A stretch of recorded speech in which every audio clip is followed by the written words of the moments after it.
voice of the Cayman Islands, Radio Cayman. Shining down from above. We love our listeners. Radio Cayman in the Cayman Islands.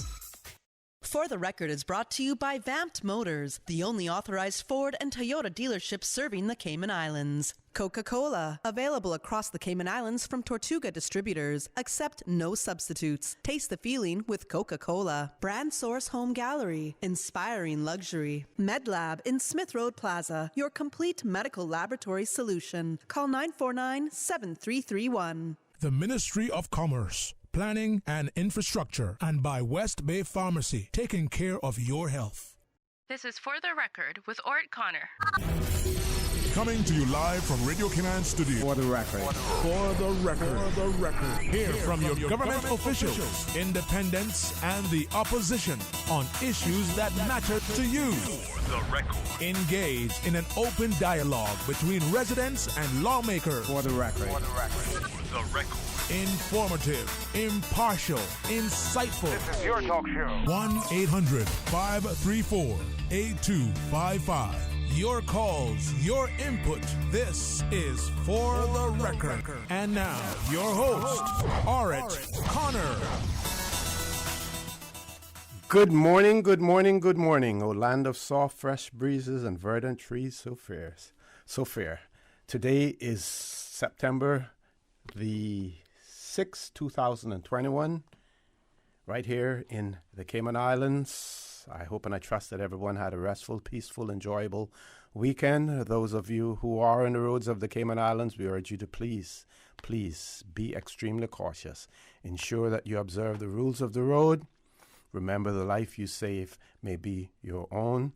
Be reminded of the cautions that the Royal Cayman Islands Police Service have put out in terms of driving carefully, in terms of not using your phones if it's not a hands-free set when you're driving as well. For those of you who are celebrating a birthday today, we want to wish you a happy birthday, or if you celebrated one over the past few days, a belated happy birthday as well to you. Those of you who have lost loved ones, we want to extend our sincere condolences to you. We hope and we trust that your faith will help to carry you through these very challenging times, and that the memories of your loved ones will be a blessing as well. So, folks, I want to thank you for allowing Radio Cayman, and by extension, For the Record, into your homes, into your vehicles, as you traverse the busy roads of the Cayman Islands, into your places of work, wherever that may be. As you know, For the Record is a show produced by the staff and management of Radio Cayman, and it is geared towards keeping you abreast of issues as they arise and play out on the local, regional, and international scene. I am your host, Orett Connor, and you're welcome to join me every Monday, Wednesday, and Friday from 7:30 a.m. until 10 a.m. During that period, our phone lines are open. Beautiful radio voice of Miss Susan Watson waiting to take your calls. You can call us on our toll-free number provided courtesy of Flow. That toll-free number, 1-800-534-8255. You can also call us on 949-8037 and 949-6990. Email us at For the Record, one word, For the Record at candw.ky. WhatsApp us, 925-3261. Where you can send us a text message or leave us a voice note, the contents of which will be played during the course of the show. And, of course, you can follow us on YouTube simply by subscribing to Radio Cayman live stream. I'm going to do a little bit of housekeeping as well. We want to close off the phone lines for a while. I do have guests in the studio with me, and a little trivia for you as well. This date and time, if those of you who like trivia, September the 6th, 1522 was when Ferdinand Magellan's ship returned to Spain after circumnavigating the globe. Of course, Ferdinand Magellan was not on the ship because he had died in the Philippines as well. So it is my pleasure to have in the studio with me this morning Honorable Wayne Panton, Premier of the Cayman Islands, and also with us Mr. John Tibbetts, the Director of the National Weather Service in the Cayman Islands, We may be joined by others as well, but until we are, gentlemen, good morning. Welcome to For the Record. Good morning, O.C. Pleasure to be here as usual with you. You always make your guests feel welcome, and it's always a pleasure to be able to talk with and interact with the people of our wonderful Cayman Islands. And like you, I hope that everybody had an incredible weekend and everybody was safe. Thank you. Mr. Tibbetts. It's a pleasure to be here. Okay. So we're in the peak of the hurricane season here in the Cayman Islands.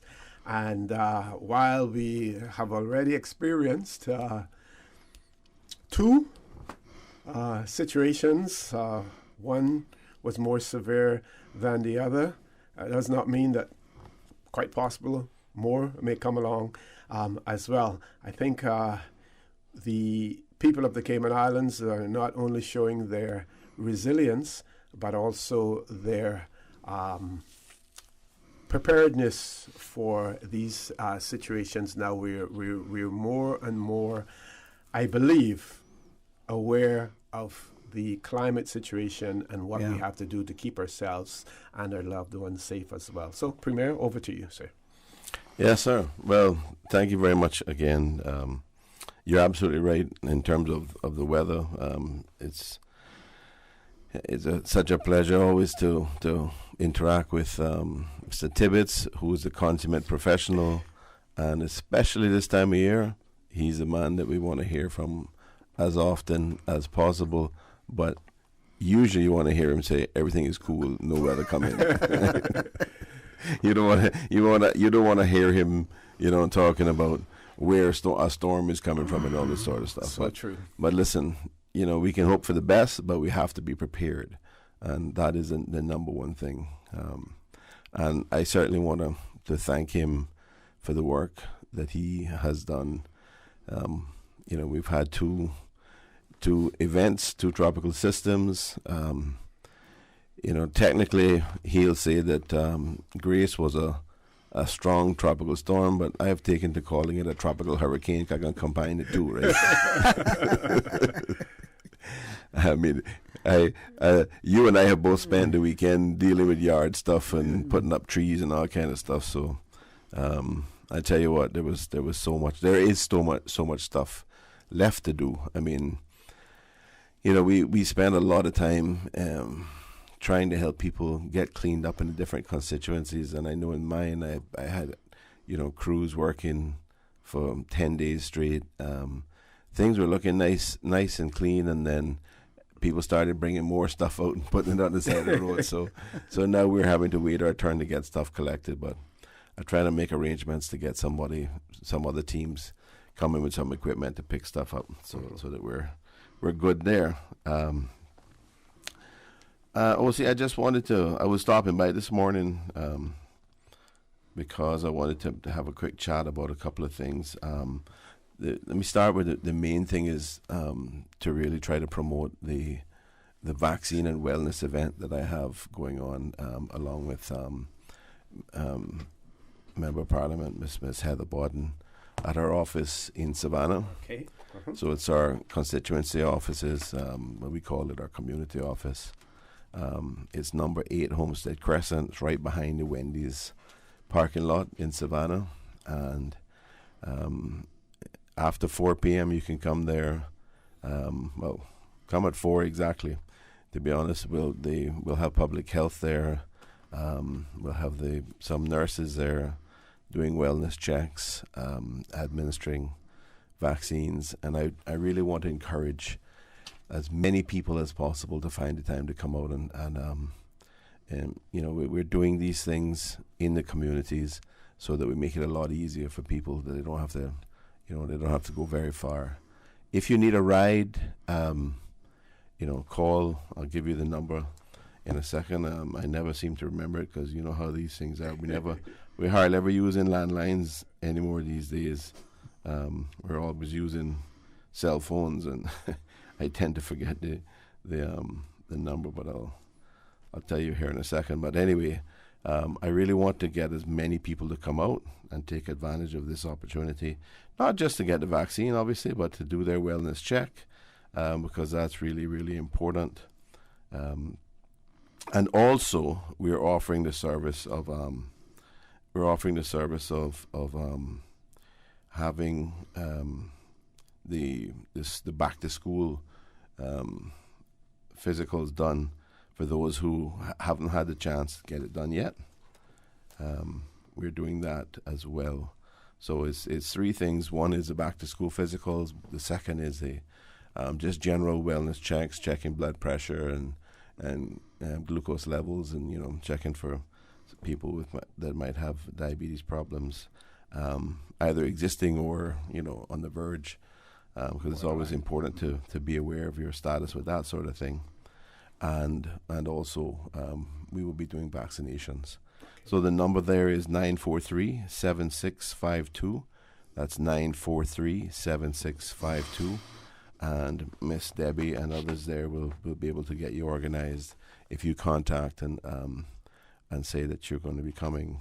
Okay. You don't have to do that. You can just turn up. But can you repeat the dates? Yeah, it's this afternoon. This afternoon? It's this afternoon, yeah. Okay. It's 4 p.m. It starts at 4 p.m. I think it goes until 7. But to be honest, if we get a lot of people turning up, I'll keep the lights on. I'll pay the overtime bill, and because it's important to provide these services to people. So that's that one. I mean, I really, as I said, I really, really, truly want to get as many people coming in there. And I also want to remind people that in terms of the timing, if we do the opening on October 14th, and I say opening, I'm referring to the dropping of the quarantine requirements for vaccinated travelers. If we do that, that's obviously when risk starts to go up for people to be in the community and have COVID.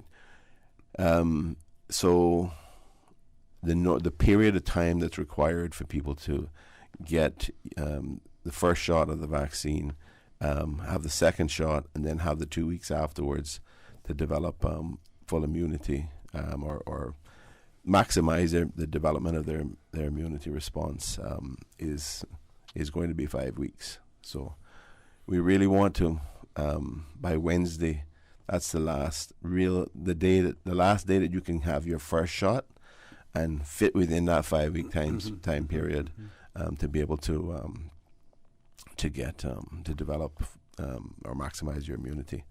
So that's why we're doing it this afternoon to try to get a little bit ahead of that timeline for people to be able to get themselves fully vaccinated and developed as the maximum amount of immune response.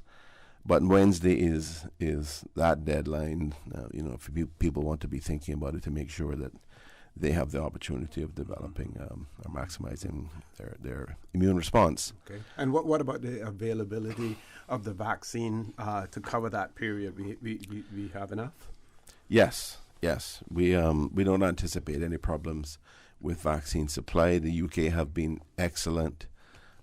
As I've said several times, we have to be very grateful to the UK for supplying us with this Pfizer vaccine, which has the highest efficacy of, I think, just about all of them. The only other one that's close to it is Moderna, which is a similar technology.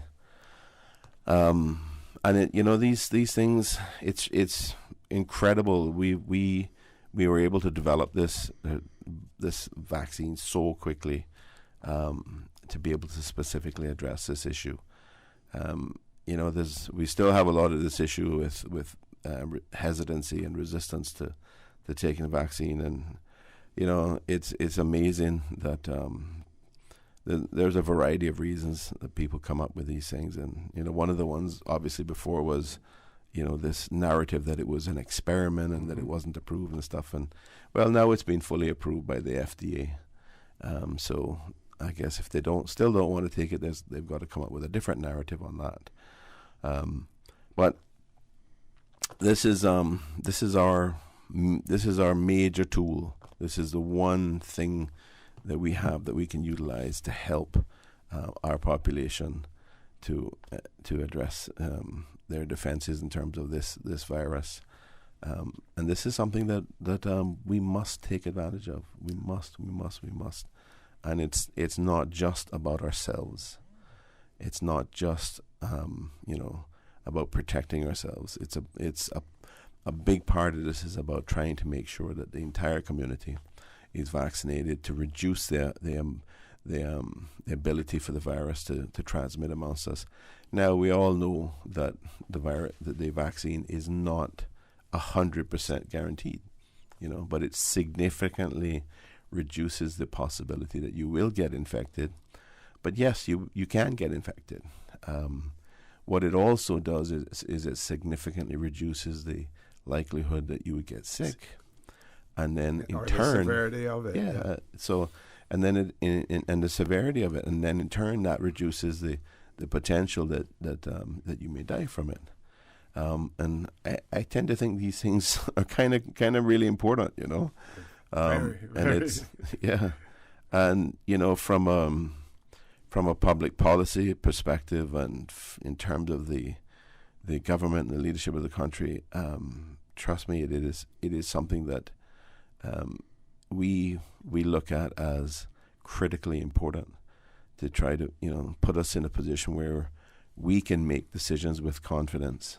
Okay, we're going to take a commercial break. Premier, when we return, you mentioned the phrase you use, if we open up to vaccinated persons in October. So I want you to sort of like clarify that. Sure. For us as well. Folks, please stay tuned. For the record, we'll be back shortly. The Cayman Islands boasts of a long, colorful, and rich history. In tribute to our roots, Radio Cayman, the voice of the Cayman Islands, is pleased to bring you the Historical Vignette Series. Brought to you by Rotary Central. For more than 110 years, Rotary members have used their passion, energy, and intelligence to take action on sustainable projects. The Cayman Islands, he hath founded it upon the seas. Guy Adonis Banks, MBE JP, 1914-2000. A major road on Little Cayman is named after Mr. Guy Banks, who started a private school, later accepted as a government school on Little Cayman. A farmer, he also served Little Cayman as customs and immigration officer, peace officer, road supervisor, radio operator, and mail transporter. As a lookout during World War II, he braved potential danger, from enemy submarines to report to officials in Cayman Brac. In 1959, Mr. Guy was transferred to Cayman Brac. During his tenure as district commissioner, the Brac's infrastructure and services were upgraded, including the paving of the North Coast Road and construction of the Civic Center. He served as chairman of various sister islands boards, including the Development Control Board. Among his numerous awards are the Queen's Coronation Medal and Silver Jubilee Certificate and Medal. Radio Cayman's Historical Vignettes was brought to you by Rotary Central. For more than 110 years, Rotary members have used their passion, energy, and intelligence to take action on sustainable projects. Since 1993, Rotary Central has worked diligently each year to provide quality bus shelters to our community. A traveling convenience to our school children, the elderly, young people going to work, guest workers, and visitors using the public bus. We, Rotary Central, help you, our advertisers, make it happen. Your marketing dollar travels a far way. Positioning your message, your product, your services, your presence in over 83 bus shelters. Every dollar you spend, every advert you place helps to build another bus shelter, providing modest comfort for Cayman travelers. Reserve space now on the only billboard medium in the Cayman Islands. Email rotaryshelters@gmail.com. rotaryshelters@gmail.com. The Bus Shelters, a partner in community convenience. Another inspiration program by Rotary Central Cayman Islands. we think it's time you crossed over to a new vehicle. And with the 2021 Toyota Corolla Cross now at Vamped Motors, you have plenty of reasons to make the switch. The crossover body and hybrid engine is a sleek design in a sturdy structure with a spacious interior that opens to extensive cargo space. Stuck in traffic? The high-performance self-charging hybrid system automatically switches between gas and electric vehicle mode, helping you lower both fuel costs and carbon emissions. The Corolla Cross has full LED lighting inside and out, an integrated display audio system with energy monitor, and a dual-zone climate control system to ensure comfort for all. Test drive the new 2021 Toyota Corolla Cross Hybrid today at Vamped Motors, Walkers Road. Are you feeling sick but don't feel ill enough to go to the doctor? Ask your pharmacist for advice. Here at West Bay Pharmacy, our pharmacists have been trained to offer helpful, easy-to-understand advice on the treatment of everyday minor ailments for yourself and all the family. Anything from headaches, cough, and sore throat to cold sores, our pharmacists will know when medical help is needed and will not hesitate to refer you to your doctor if your symptoms demand it. Like doctors, our pharmacists have a professional code, which means all personal information you give them will be treated in the strictest confidence. Visit us today at West Bay Pharmacy, where we care about your health. What's that? No sugar, same amazing taste? Coca-Cola Zero Sugar is here to stay. No, can't stop me when I taste the feel. Classic taste, pure satisfaction. Be sure to stop into any Tortuga location and get your own case of Coke Zero. Or grab an ice-cold one straight from the cooler. Brought to you by Tortuga Distributors Limited. Coca-Cola, taste the feeling, Cayman. Make your house into a home. Welcome to Brandsource Home Gallery, your source for premium products and a premium experience. We'll design and install your dream kitchen with crafted cabinets, complemented with elegant appliances. We'll fill it with quality houseware and cookware. Custom-designed closet and storage solutions organize and beautify any area. And with the finest bedding, you'll get a perfect night's sleep knowing Brandsource Home Gallery has everything you need to make your house a home. For medical lab services in Cayman, go straight to MedLab. For a full range of medical services, pleasant, clean and comfortable environment, no long lines and affordable fees, visit MedLab at the Smith Road Plaza. Open Monday to Friday, 8:30 a.m. to 5 p.m. and half day on Saturdays. Call 949-7331 to make your appointment. For medical lab services in Cayman, MedLab. Ask our professional team about the benefits of cutting-edge technology with MedLab's new state-of-the-art digital mammogram machine. Continuing the Caymanian tradition. Let Cora keep my ground so clean. The heart and soul of the Cayman people. Thank you for keeping the culture alive. Let's read the news every day. From East End to Georgetown, down into West Bay. Radio Cayman in the Cayman Islands. System 1 loaded. 1-800-534-8255. What is on your mind when it comes to the government, independence, and the opposition? Issues that matter to you. 1-800-534-8255. Waiting to hear from you. For the Record. This is For the Record with Orett Connor. Good morning and welcome back to For the Record. It is my pleasure to have in the studio with me this morning the Honorable Wayne Panton, Premier of the Cayman Islands. Also with us, Mr. John Tibbetts, the Director of the National Weather Service here in the Cayman Islands. You've heard the Premier talk about his wellness event that is taking place today, and I'm going to ask him before he leaves to repeat all of the details on that is taking place today, the location and how you can get there, contacts that you can make as well. Back over to you, Premier. The question that I posed just before we went off in terms of the probability of opening, going into the next phase in October. Yeah. Well, thank you for that. As you put it, that's the if question. Yeah. Well, I mean, the plan obviously that we had adopted from the middle of the year, which calls for all these different phases, reflects different changes along the way, and as we've always said, reflects increasing levels of risk. Those it's always been the position that those would be sort of, we keep those under review. The reason you have these phases for the reopening is the same reason we had phases last year to come out of lockdown, because you need to see what the implications are or effects are for each of the things that you do or that you reduce. And we've been very clear that the phased approach in this case in relation to reopening was to allow the government to sort of get back into things, figure it out, and understand how to manage different volumes, different levels of risk, see what kind of public health impacts there are. And October 14th is the phase 4 date, and that is when the quarantine for fully vaccinated travelers is planned to be lifted.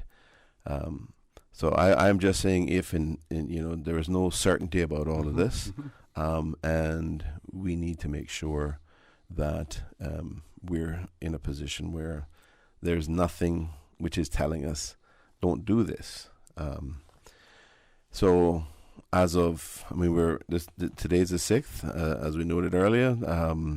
Wednesday is the 9th. That is the date of phase 3, just to remind people. So phase 3 goes into effect on the 9th. That the major implication of phase 3 is that people no longer have to have a reason to come into the country. So they don't need to have a work permit. They don't need to be Caymanian. They don't need to have be property owners. They don't need to be related to somebody who's here that they're visiting, etc. So you can be a tourist. Somebody can just come in and say, I want to come, and I'm going to spend the 5 days in quarantine and then enjoy the rest of my time for a couple of weeks. So that happens. That begins on Wednesday, and then the next relevant date then is October 14th. That's when the quarantine drops. So yes, I say if only to reflect the fact that there isn't an absolute guarantee. But at this point, we are continuing to assess. We're continuing to prepare as if this is going to happen, and that's the direction that we're traveling in. Unless something changes that's where we're going to be. But I think it is always going to be prudent for us to qualify these dates to the extent that there is something that might tell us don't do this. Okay. I think, Ms. Susan, you're not ready for the 8 o'clock news yet. Still have about a minute. Do you want me to come to you now, or? Okay. Premier, can we repeat your wellness event again before we go to our 8 o'clock news? Sure. Thank you. It starts at 4 o'clock this afternoon. It's at number 8 Homestead Crescent, which is directly behind the Wendy's parking lot. If people can remember that the road sort of splits off there, just by the Wendy's parking lot there. And it goes behind Wendy's, it goes behind the gas station, it goes by Chill Spot, and then it goes all the way across and connects up to Peter Castle Road. So we are right behind the Wendy's parking lot. As soon as that road splits off there, on the west end, it's right there. It's number 8 Homestead Crescent, and I gotta look up that number again but I think from memory, I think it's 943-7652, but let me just double check. We'll repeat it again during the course of the show. Yeah. And if one of us may have said Wednesday the 9th, the 9th is actually Thursday, and I want to thank a listener who corrected that for us as well. These people they're so sharp out there. Good. 7th, 8th. Yeah, Wednesday's the 8th. Yeah. When I was saying it, in my mind, the back of my mind was telling me it's wrong, but I still went ahead and said it anyway. Yes. Top of the hour, 8 o'clock news. Folks, please stay tuned for the record with the Honourable Wayne Panton, and Mr. John Tibbetts will continue immediately after the 8 o'clock news. Thank you, Mr. Corner. And thank you, Mr. Corner. Studio time now by Foster's is 8 o'clock.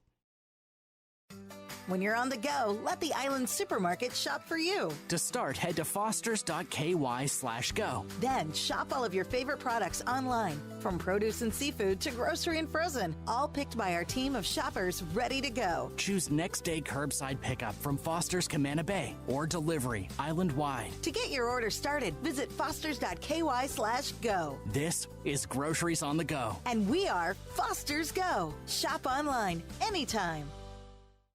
The 8 a.m. news is proudly sponsored by the Chamber of Commerce Pension Plan. For further information, please visit chamberpension.ky. The Cayman Islands Chamber of Commerce Pension Plan. We're here for you. Please be advised that the pension contribution holiday has been extended until 31st of December 2021. Employers and plan members should ensure arrangements are in place for salary deductions and remittance following this date. The Cayman Islands Chamber of Commerce Pension Plan, keeping you informed. For further information, visit chamberpension.ky. And for information as it happens, follow us on Facebook, LinkedIn, or Instagram. Email admin@pensions.ky or call 745-7630. We're here for you. For today's biggest news. Radio Cayman, the voice of the Cayman Islands.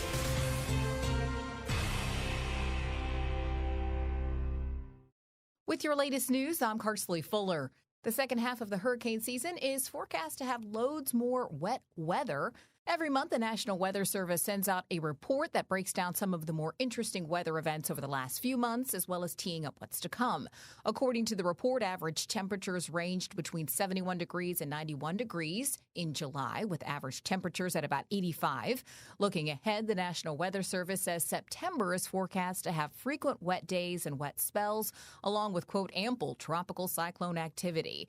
The September through November outlook calls for above 25% probability for normal rainfall and a 45% chance of higher than average temperatures. Now, looking specifically at precipitation, Cayman saw 16.9 inches of rain between May and July, which is within the climatological range. The September to November period usually sees 19 to 25 inches of rain, and the outlook is calling for about a 25% probability of above normal rainfall. Historically, over this period, there are between 30 and 46 wet days. The forecast shows about 32 to 50 over the next 3 months. Between 4 and 7 wet spells usually occur between September and November, and the forecast for the upcoming 3 months is between 0 and 3 extreme wet spells for the Cayman period. Looking at temperature, in between May and July, the average temperature was 84 degrees, which was higher than normal.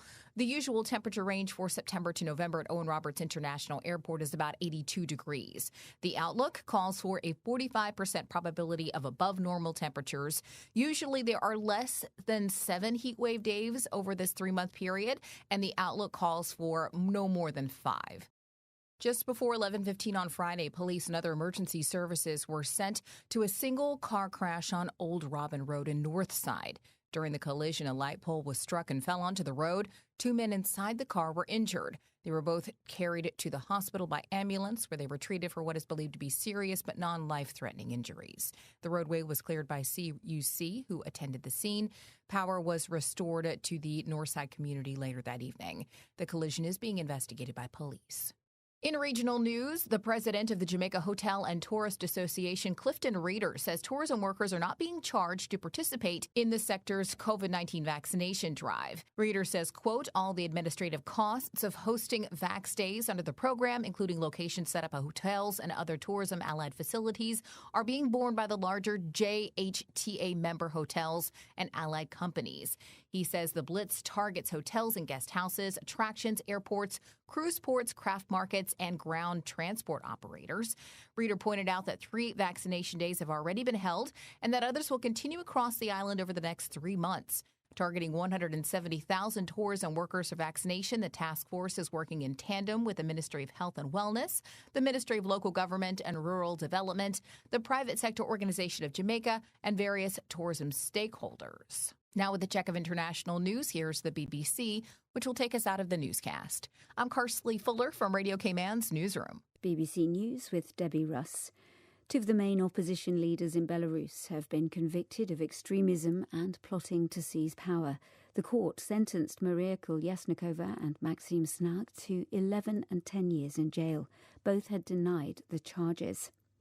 The Taliban say they've seized Afghanistan's Panjshir province, where they've been battling resistance fighters for days, finally consolidating their control of the whole country. The anti-Taliban alliance denied the claim and posted an audio message calling for others to join them.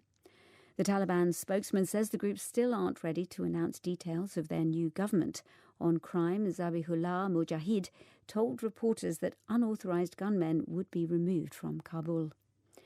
Soldiers who've seized power in Guinea have warned government ministers that they'll be treated as rebels if they fail to attend a meeting in Conakry. The troops promised to implement a peaceful transition from the rule of President Alpha Conde. The judge in the terrorism trial of Tanzania's main opposition leader has stepped down. He withdrew from the case after Freeman Mbowe and 3 other defendants told the court they had no confidence in him. BBC News. The 8 a.m. news is proudly sponsored by the Chamber of Commerce Pension Plan. For further information, please visit chamberpension.ky.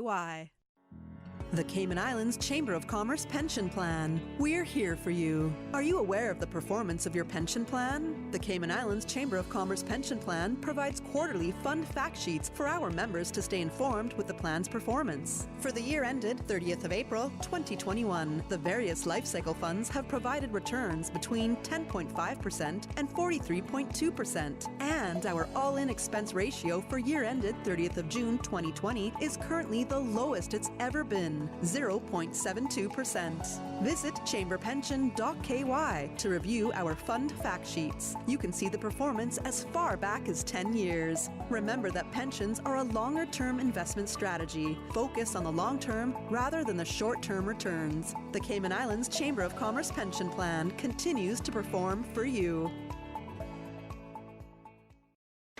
Stay in touch with Radio Cayman for the latest in news and information.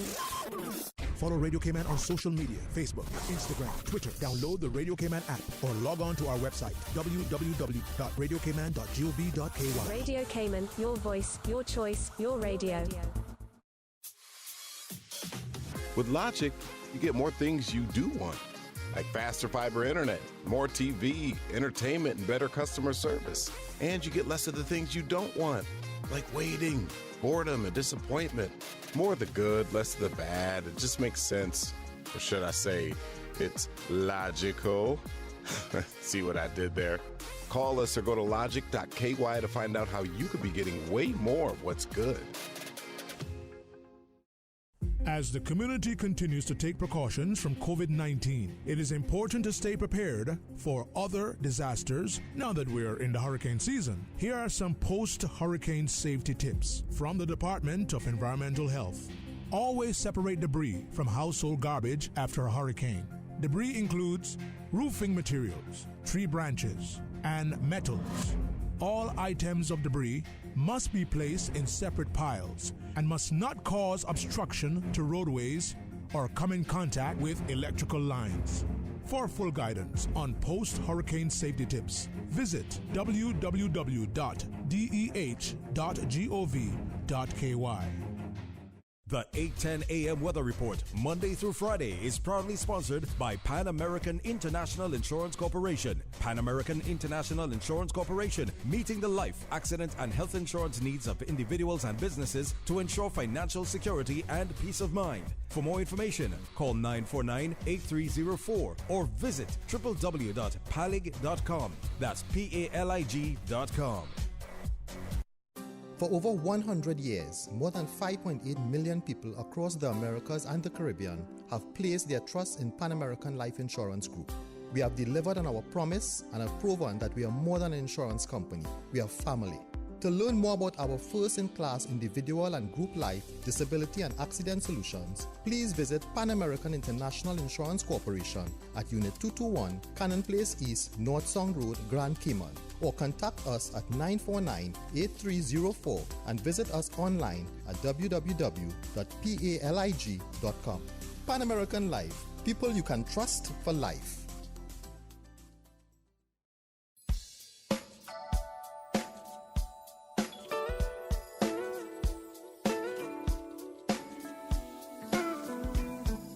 A pleasant good morning. Let's take a look at the latest weather report. Current temperature is 84 degrees. Relative humidity is 85%. The barometric pressure 29.94 inches and rising. The wind is out of the east at 3 knots. Overnight low temperature was 82 degrees. Synopsis indicate light winds and slight seas are expected to continue across the Cayman area for the next 24 hours in association with a weak pressure gradient across the Caribbean. Radar images show isolated showers in and around the Cayman area moving west. The National Hurricane Center is issuing advisories on Hurricane Larry. For more information on this system, you can visit www.nhc.noaa.gov. This system poses no threat to the Cayman Islands. Now the forecast for the Cayman Islands for today, calling for partly cloudy skies with a 30% chance of morning showers, and temperatures will be in the upper 80s. Winds will be easterly at 5 to 10 knots, and seas will be slight with wave heights of 1 to 3 feet. And the forecast for tonight, calling for partly cloudy skies with a 20% chance of showers, and temperatures falling to the mid-70s tonight. Winds will be east to northeast at 5 to 10 knots, and seas will be slight with wave heights of 1 to 3 feet. Today's high tide will occur this morning at 8:50, low tide this afternoon at 2:59, and a high tide again tonight at 12 minutes past 9. The sun will set this evening at 6:34 and will rise tomorrow morning at 12 minutes past 6. And the outlook is calling for light winds and slight seas to continue through Wednesday morning. Hazy conditions are expected tomorrow as a plume of Saharan dust moves across the Caribbean.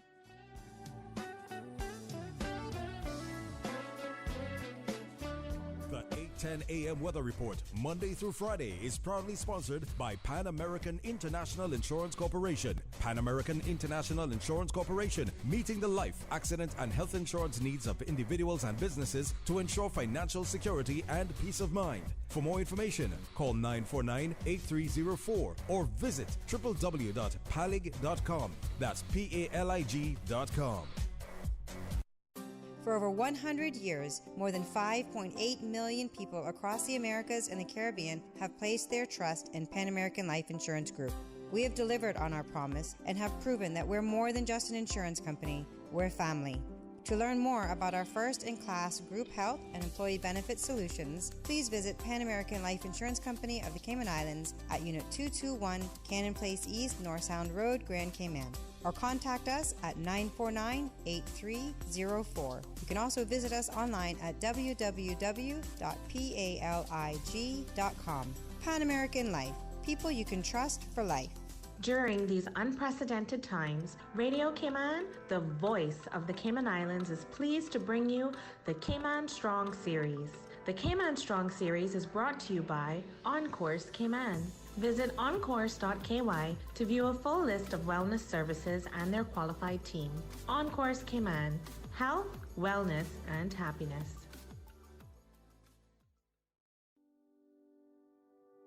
Back to school can be a stressful time for families.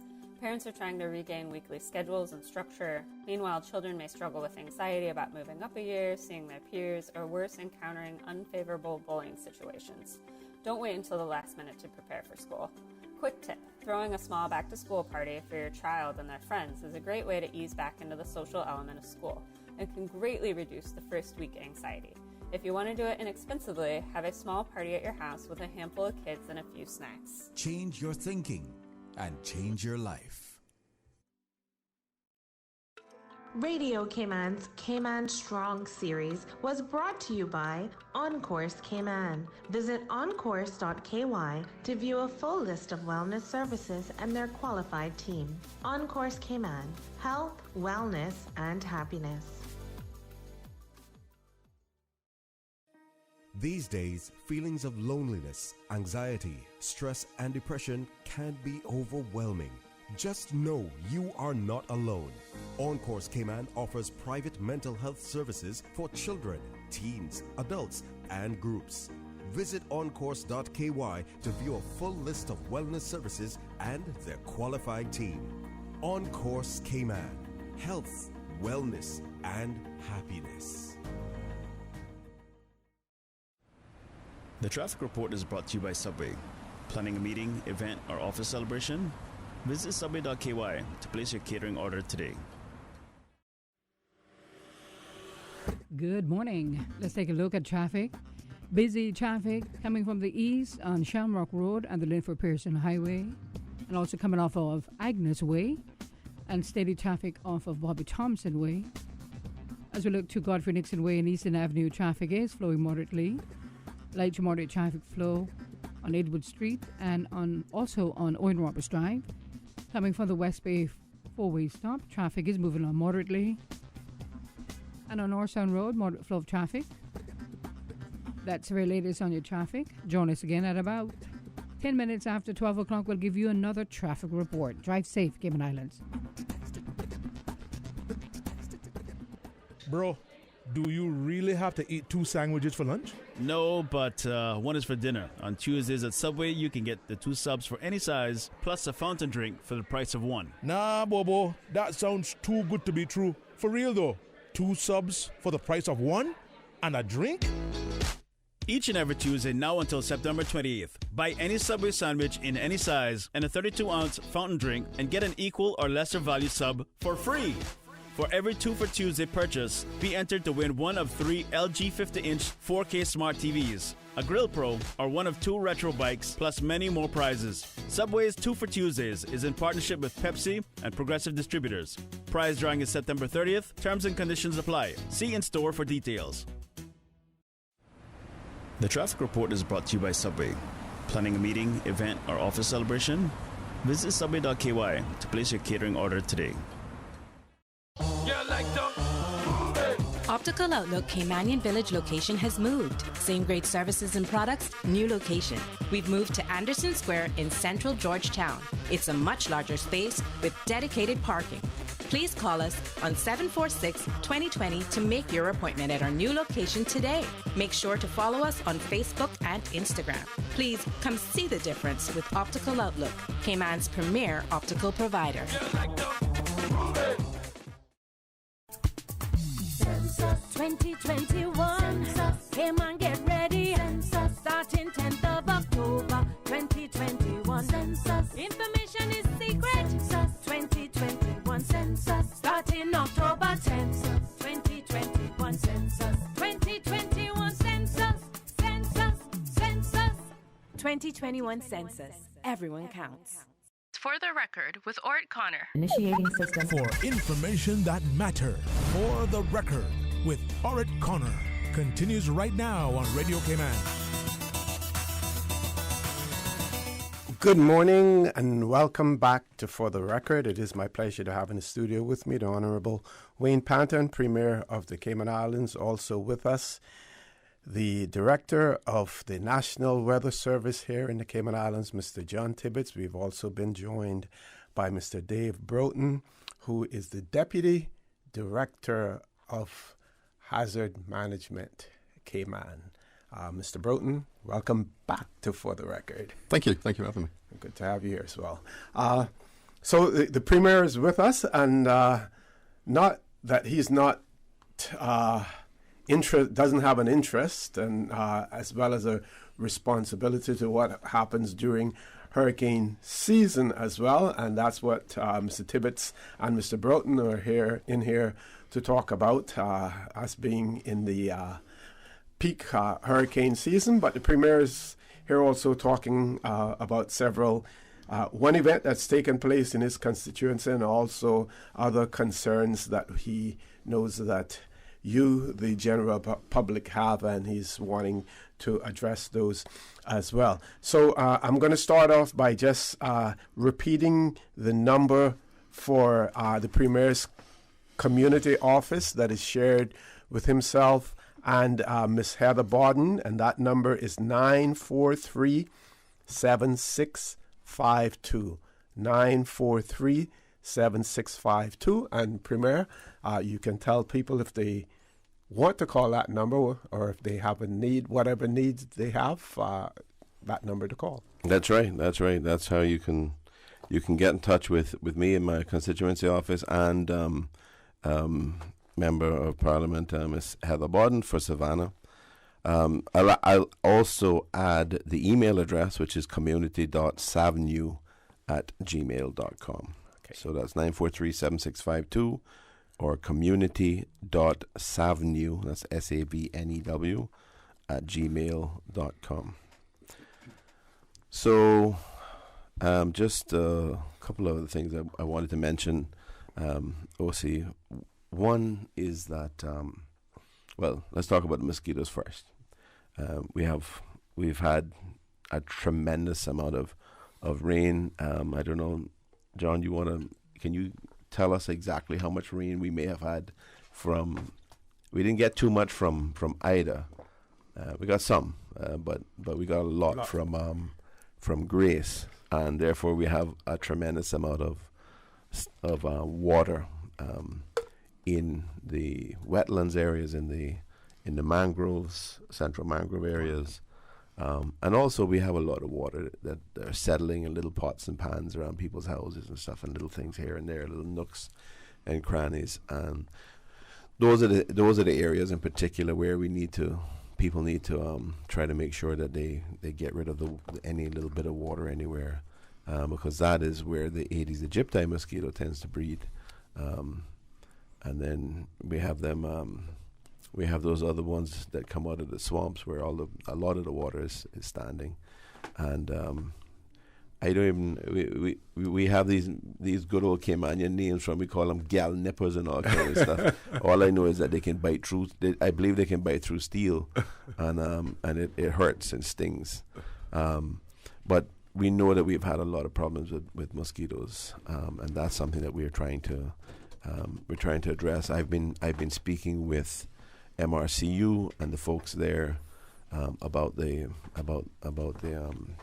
aerial spraying, and what they're telling me is that the larvicide operations can't be done yet because there's so much water that's settled there, and when there's a lot of water, the larvicide just doesn't work effectively at all. So they would be wasting it to be dropping those pellets in. So they are then left to doing the ground fogging and the aerial spraying, and those have, particularly the aerial spraying, it depends on the winds. Above a certain level of wind, they can't spray because again it becomes wasted. It just really blows away and doesn't settle down and address the mosquito problem. So, folks, I know that a lot of people have been dealing with the mosquitoes. I certainly deal with them. I saw the other day, I swear, they were carrying a little dog along the way. I mean, these are some muscular mosquitoes. There's a guy that did this meme talking about these mosquitoes are man. That he thinks that they go to the gym during the day and then in the evening they come out. They're strong. They can do all kinds of stuff, but. I'm making light of it. The issue is these are real. It's a real pest. It's a real issue, and it affects the quality of life of people. So I've been speaking to MRCU, and I'm satisfied that they're trying their best to address the problem. But this is what happens when we have a tremendous amount of rain. John, you got that number yet? No, I don't. I'll have to dig it up for you. Yeah, but it's like, I think around that time we were predicting about 6 inches of rain, and it was the last time I think it was 6 or 7 inches, somewhere around that kind of range. The prediction from the Hurricane Center was even higher. Yeah. But I mean, when we have that kind of rain, you do have a lot of water settling. So so there's. Talking about the rain and the water settling and the wind damage that we had, so all the rain and settled water is obviously what's been driving the mosquito problem, and that I am told, fingers crossed, I'm told that we should start seeing an improvement in the mosquito problem this week. The other thing is, and I don't know, I believe it happens quite a ways around the island. But we've had so much vegetative damage, trees that have been limbs snapped off and trees damaged and stuff, and some of that falls into like water, and when that vegetation is in the water, decomposing, rotting, it starts to give off some pretty funky smells. Yes. So what we have been, a lot of us, particularly in Newlands, but even downwind, Prospect area and coming further west, we've been smelling a lot of this stuff, and it smells awful. It's, I think it's basically hydrogen sulfide, and it's got that rotten egg smell, and so much so that people have been thinking that when you're walking about your yard and you smell this stuff, people start thinking it's something to do with their septic systems. Yes. So we've had people that have been calling in the folks to pump out their septic systems unnecessarily. So that's one of the issues that has resulted from this all this vegetative matter dropping in water and decomposing. And folks, don't get your septic systems pumped unless you know that that it isn't functioning properly. I had a friend yesterday said that he had someone come in and put silicone around all of the windows and everything because he thought it was coming from the septic. I actually walked around my house, and one of the trees that went down was near where the main drain going to the septic was, and even though it had been capped with cement and everything, I was wondering whether or not a root may have gotten under it, and then when the tree went down, burst it, and I couldn't smell anything on the outside there. But at night, during the night, you could smell it throughout the house. So I think that is reassuring to everyone as well, because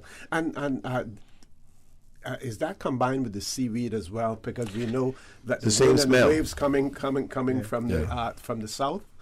Yeah. Okay. It's the same smell. I mean, when you have the sargassum that's gathered on the edge of the beach there and it's rotting, you get the same emission of hydrogen sulfide, and it's a pretty funky smelling thing.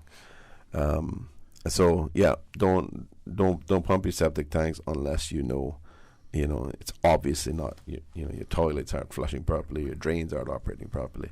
Don't just go by the smell. So I've been responding to quite a few constituents on issues like that.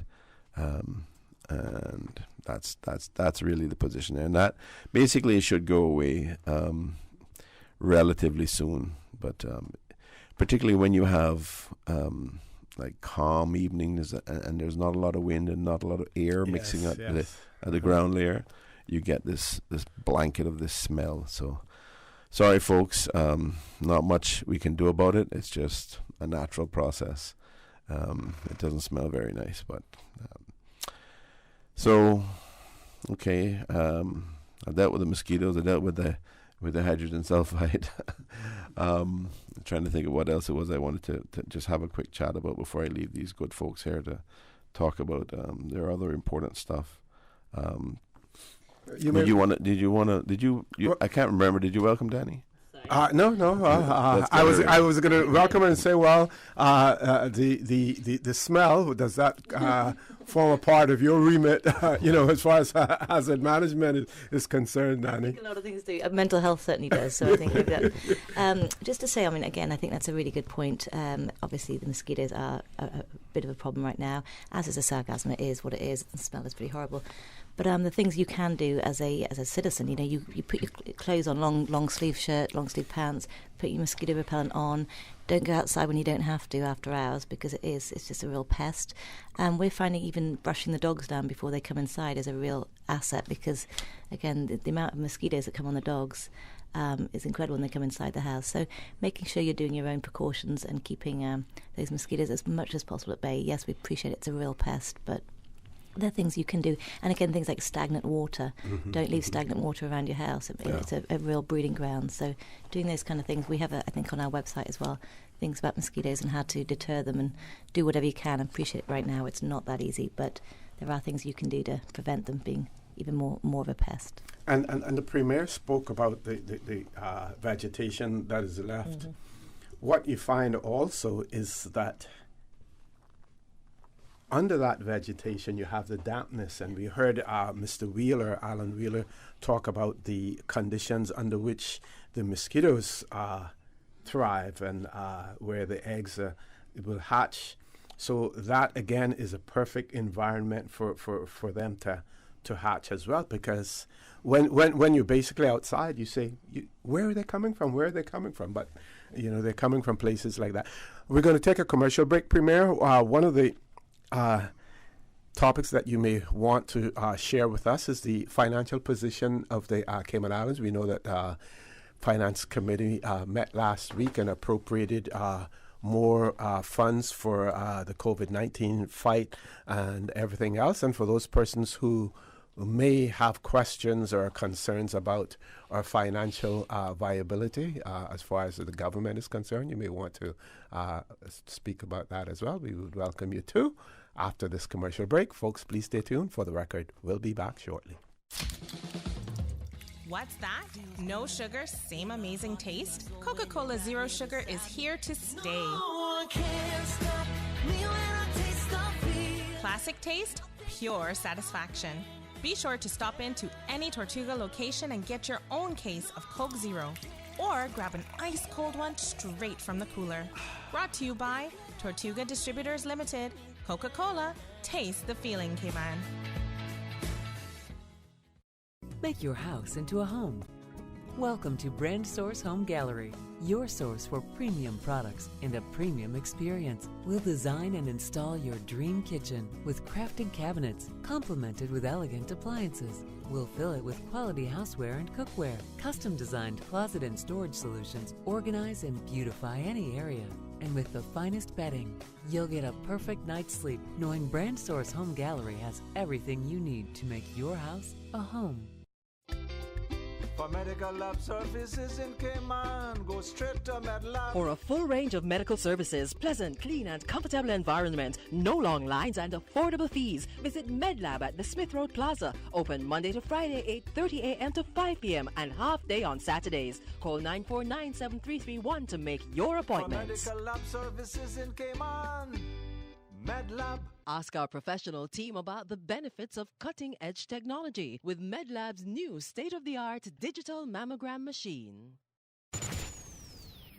Radio Cayman News. The meeting kicked off with an immediate focus on helping folks hit hard by Tropical Storm Grace. It's incumbent upon the government to assist as much as we can. Although we are satisfied with the court result, it doesn't take away from the fact that a young man lost his life. The health and safety of our students and staff are at the forefront of our operations. Radio Cayman. Your voice, your choice for today's biggest news. This is your radio. I don't want no chupapa-did, I chupapa-did. Now I want no chupapa-did, I get my dumpling home. Thank you for making us your choice. Radio Cayman, the voice of the Cayman Islands. System 1 loaded. 1-800-534-8255. What is on your mind when it comes to the government, independence, and the opposition? Issues that matter to you. 1-800-534-8255. Waiting to hear from you. For the record. This is For the Record with Orett Connor. Good morning and welcome back to For the Record. It is my pleasure to have in the studio with me this morning the Honorable Wayne Panton, Premier of the Cayman Islands. Also with us, Mr. John Tibbetts, the Director of the National Weather Service here in the Cayman Islands. Miss Danielle Coleman, I almost said Tibbetts. Miss Danielle Coleman, Director of Hazard Management, Cayman, and her deputy, Mr. Dave Broughton, as well. So we know that the financial position in many countries has been changed as a result of COVID-19 and having to redirect funds that are available towards that. For those countries who don't have the available funds, then they have to go to other resources, either putting themselves in additional debt. It is not an easy balance to maintain between the safety of people and also their health, from a health standpoint, as well as from a financial standpoint. So all of those things have to be taken into consideration. So any leader, political leader, has to take all of those things into consideration, I would imagine, Premier. Oh, absolutely. Absolutely. But, you know, we have been very blessed here in Cayman. we've been in a good position, and we've had relatively significant reserves, and while we have suffered significant economic decline because of the lockdown and the effects over the last 18 months, government is still in a relatively strong financial position. Our revenue position has been fairly significant for this year, and we expect it to continue to be fairly stable for the rest of the year. But the reality is that there has been a negative impact on the economy. So government, if everything else was normal, we would be looking at a fairly significant revenue year for government. But even as it is, relatively speaking, we're doing well. The difficulty is, we don't know how long this current situation is going to continue, and we have had some really extraordinary expenses, and we've been, because of the difficulties that families and or people have found themselves in, we've been looking at ways to try to help them. Yes, we had finance committee last week Wednesday. One of the more significant things in terms of the amount that we dealt with was we did supplementary funding to approve a lot of COVID related expenses, which was in the region of about $28 million. Those things are going to continue. All the costs around supporting testing and the costs of having this significant staff dealing with travel Cayman and stuff. These are all expenses, extraordinary expenses that will continue for some time. But some of the other good things that we did, we increased funding to deal with certain aspects of education. So we've increased funding to provide increased levels of scholarship for undergrads and graduate students as well. We have funded the meals for kids in primary schools initially, and that is we've started that with this school year.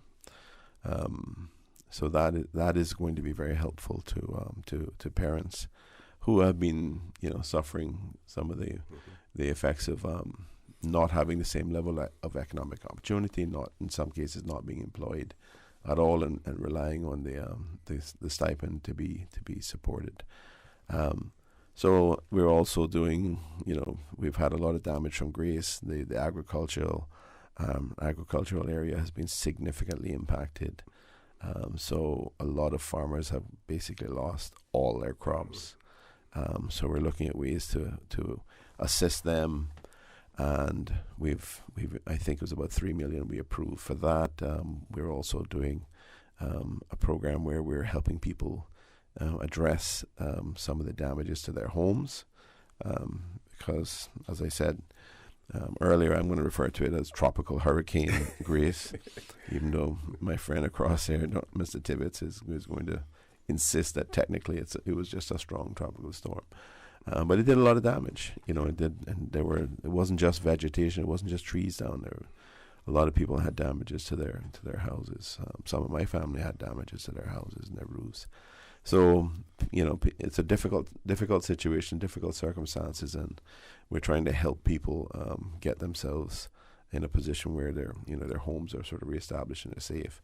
And we are just now in September. We are starting to approach the peak part of the season, and which is why you have these three wonderful people here to talk with you after I leave. And it's really important for people to start off in a safe position, at least not having lingering impacts from tropical hurricane Grace, tropical storm Grace. So those are those are things that I think we've been looking at and dealing with and trying to help people. Also help some of the smaller businesses as well that may have been impacted. And then we still have the ongoing impacts from from the lockdown and the current economic decline. And so this is, we're spending a lot of money. The government is helping as much as it can. But we're still in a relatively stable financial position, so we don't have to worry about keeping the lights on for the moment. And I don't know what's going to happen. We may have to continue providing support for a little while longer. Fingers crossed.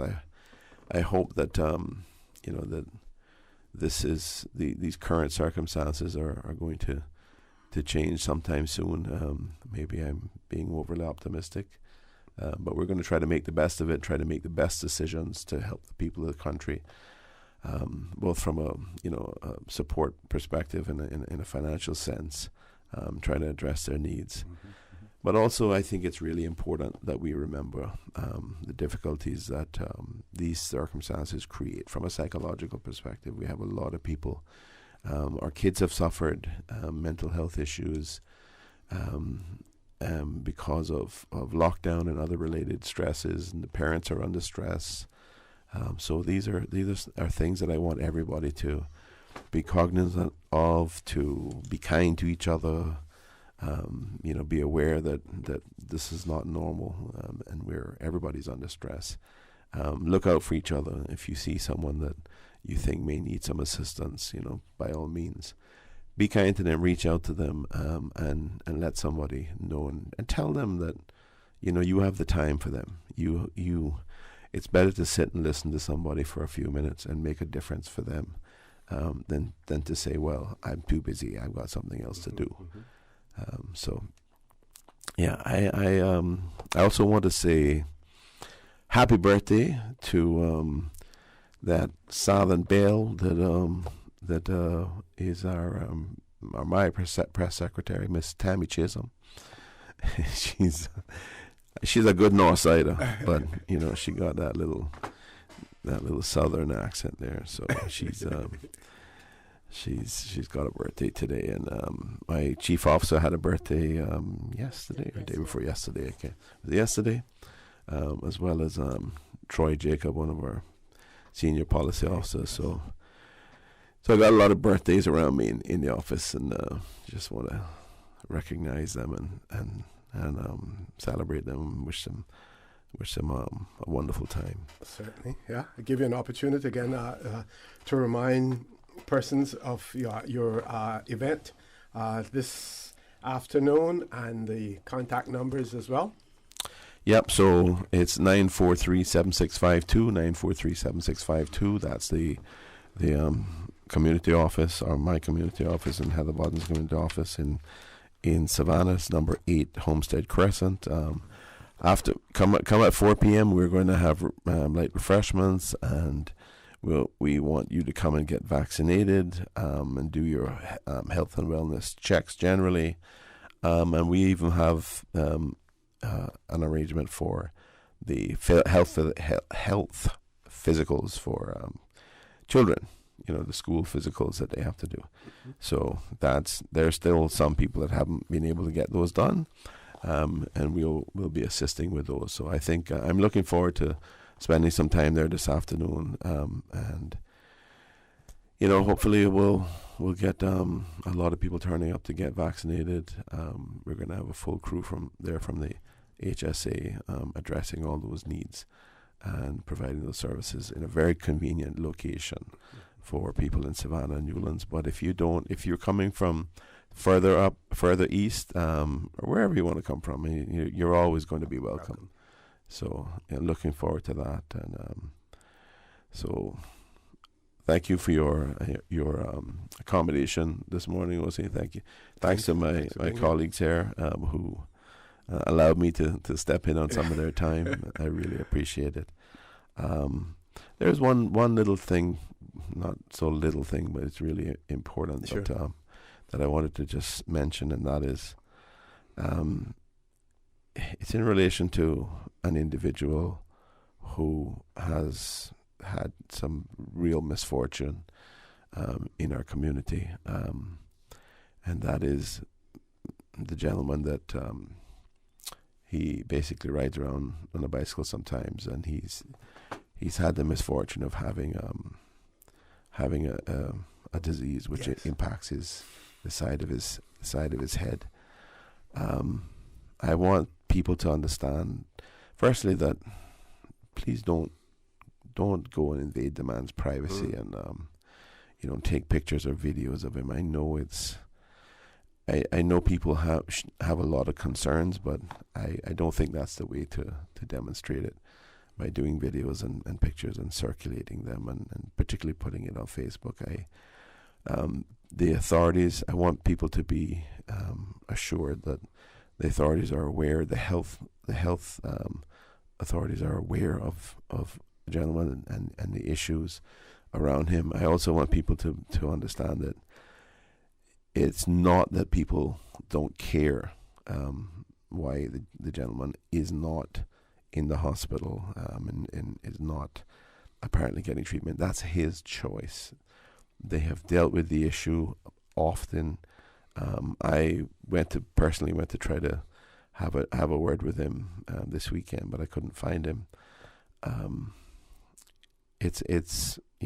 We're talking about a person's privacy and about their individual rights to make a choice about what they want to do. If they go to the hospital and they decide to leave, there's not much not much the hospital can do to stop it, as long as he has been assessed as being fully competent and understands what the implications are for the disease that he has. And it's not a communicable thing. And it's not pretty, but it's not a communicable thing. It's not a public health risk or anything. So I just want people to be aware of that and to reflect what I think is a better approach of showing kindness and being conscious of the right to privacy. Yes. It's a terrible situation, but I just wanted to mention that, so I appreciate that very much. Anyway, thank you all very much. I want to wish everyone in the Cayman Islands a wonderful day, wonderful start of the week, and I hope everything goes smoothly for the rest of the week. Remember, come out and get your vaccinations this afternoon. And by all means, try to get your first shot, however you do it. Try to get your first shot by the 9th, which we'll clarify is Thursday, the 9th. Come and get your first shot then, because that will then put you in a position where you can get your second shot by about the 30th, and then you have 2 weeks leading up to the next date, which is phase 4, October 14th, where we might be dropping the quarantine, and that obviously elevates the risk. And I want as many people in Cayman as possible to be vaccinated with this very safe, very, very effective, very much FDA approved vaccine. Okay. So thank you all very much. Thank you. Thank you again, and thanks to my colleagues again for accommodating me, and thanks to the wonderful people of the Cayman Islands. Thank you Have very a much great for day, being everybody. at Premier, and doors always open for you. Thank you, sir. Okay, folks, we're going to take a commercial break. When we return, we will talk about hurricane preparedness, especially in the peak of the hurricane season. So please stay tuned for the record. We'll be back shortly. We think it's time you crossed over to a new vehicle. And with the 2021 Toyota Corolla Cross, now Advanced Motors, you have plenty of reasons to make the switch. The crossover body and hybrid engine is a sleek design in a sturdy structure with a spacious interior that opens to extensive cargo space. Stuck in traffic? The high-performance self-charging hybrid system automatically switches between gas and electric vehicle mode, helping you lower both fuel costs and carbon emissions. The Corolla Cross has full LED lighting inside and out, an integrated display audio system with energy monitor, and a dual-zone climate control system to ensure comfort for all. Test drive the new 2021 Toyota Corolla Cross Hybrid today at Vance Motors, Walkers Road. West Bay, home to Barkas National Park, the touristy flair, a family community, a political powerhouse. From sports enthusiasts to car aficionados, affection for silver thatch roof. No matter how far you may venture, West Bay will always be where the heart is. Home will always be in West Bay. West Bay Pharmacy, caring for your home and your family. West Bay Pharmacy in Centennial Towers. Convenient, quality care is just around the corner. Planning for the hurricane season can be stressful, especially because COVID-19 remains a concern. To help you safely prepare, here's some tips from the Public Health Department. Have a fully stocked first aid kit. Make sure you have face coverings, hand sanitizers, and disinfectants should you need to evacuate to a shelter. Ensure a sufficient supply of medications for people with illnesses. Ensure immunizations are up to date, and when eligible, take your COVID-19 vaccine. Ensure a sufficient supply of food and clean water for every member of your family. For more guidance to update your emergency hurricane plans due to coronavirus, visit www.caymanprepared.gov.ky. This message is brought to you by the Public Health Department in partnership with the Ministry of Health and Wellness.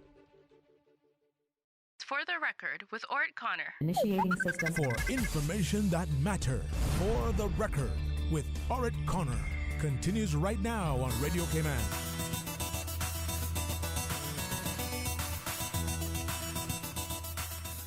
Good morning and welcome back to For the Record. Now in the studio, again, I want to thank the Premier, Honourable Wayne Panton, for being on the show this morning as well. We now have in the studio Ms. Danielle Coleman, Director of Hazard Management Cayman Islands, her deputy, Mr. Dave Broughton, and the Director of the National Weather Service here in the Cayman Islands, Mr. John Tibbetts. So, Ms. Coleman, I'm going to shoot the mic over to you. Oh, thank you so much, OC. Great to be here again. And so many different issues coming up today between what Premier's already talked about with mosquitoes and so forth and weather. But I think it's sort of us three talking more about the sort of weather conditions and where we're at right now. As you know, you said we're just about to go into the height of the hurricane season. We've already seen two very big storms, one big storm and one not so big storm. But you just, at any one time, anything can happen. So we really need to encourage people to be ready. I think Grace took a lot of people off guard. I mean, I've had a lot of conversations this weekend, people saying, definitely a hurricane. Actually, it wasn't. But yes, we did have some severe impacts. And I think people have to realise it's only 1 degree, what do you call it, a degree, I guess, John. I'll let the weather guy talk to you about it. But it's you're talking about miles per hour winds. Well, it's all the rest of it that comes with it as well. So it's like talking about the amount of water for flooding. There was just so much about Grace that I think again caught people off guard. And we just have to be ready for any eventuality for the rest of the year. And again, it's just we talk about hurricanes.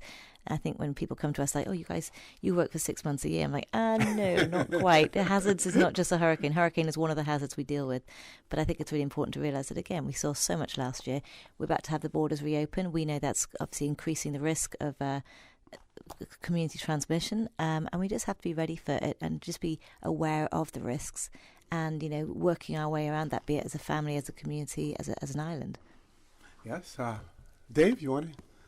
Yeah, and I think just adding to that, I don't think from a hazard management point of view, we'll apologise for keep hammering on about preparation is everything. Preparation is everything. This week, as a team, we're just about to engage in a round of structured debriefs, looking back at Tropical Storm Grace, looking at what went on, a thorough timeline, what could have been done better, what went well. To try to anchor some new approaches possibly, and I would encourage members of the public to do the same. They've gone through the tropical storm. There was probably some good things that they did, some things that they possibly should have done. Don't wait for the next one. This is the time to sort of look at what's coming over the hill, as it were, and think about what they need to do in preparation for the next possible tropical storm or hurricane that might be encroaching these islands. Yes, Mr. Tibbetts. Good morning. Been here sitting a while waiting for the Premier to gave us his words. And certainly he has a huge burden to hold on his shoulder. And now we turn to the hurricane season, which is basically an annual threat to the Cayman Islands and to its people. As we go into this week now, we are looking at the peak of the hurricane season on September the 10th. If you're looking at, you want to feel a bit positive about things, the hurricane season has now been around for 97 days. So in terms of, if you're counting the days, we are in the second half of the season right now. But in terms of the number of storms, the distribution sets itself up such that the middle of the season in that sense is closer to September the 10th. Okay. Right now, everything is relatively quiet. We've got one big bad storm out there right now, which is a Cat 3 and heading towards, the general direction is towards Bermuda. We have to wait and see how that one is going to impact them.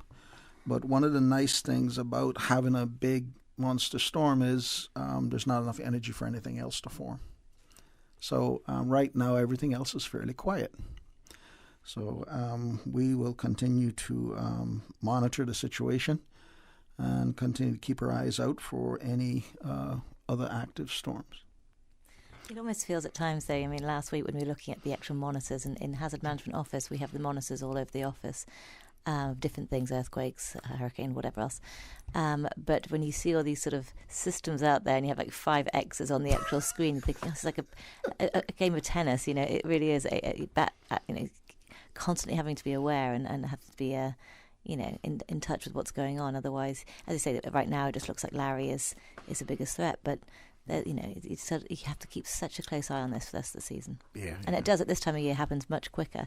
I mean, I think we saw Ida, obviously she popped up very, very quickly.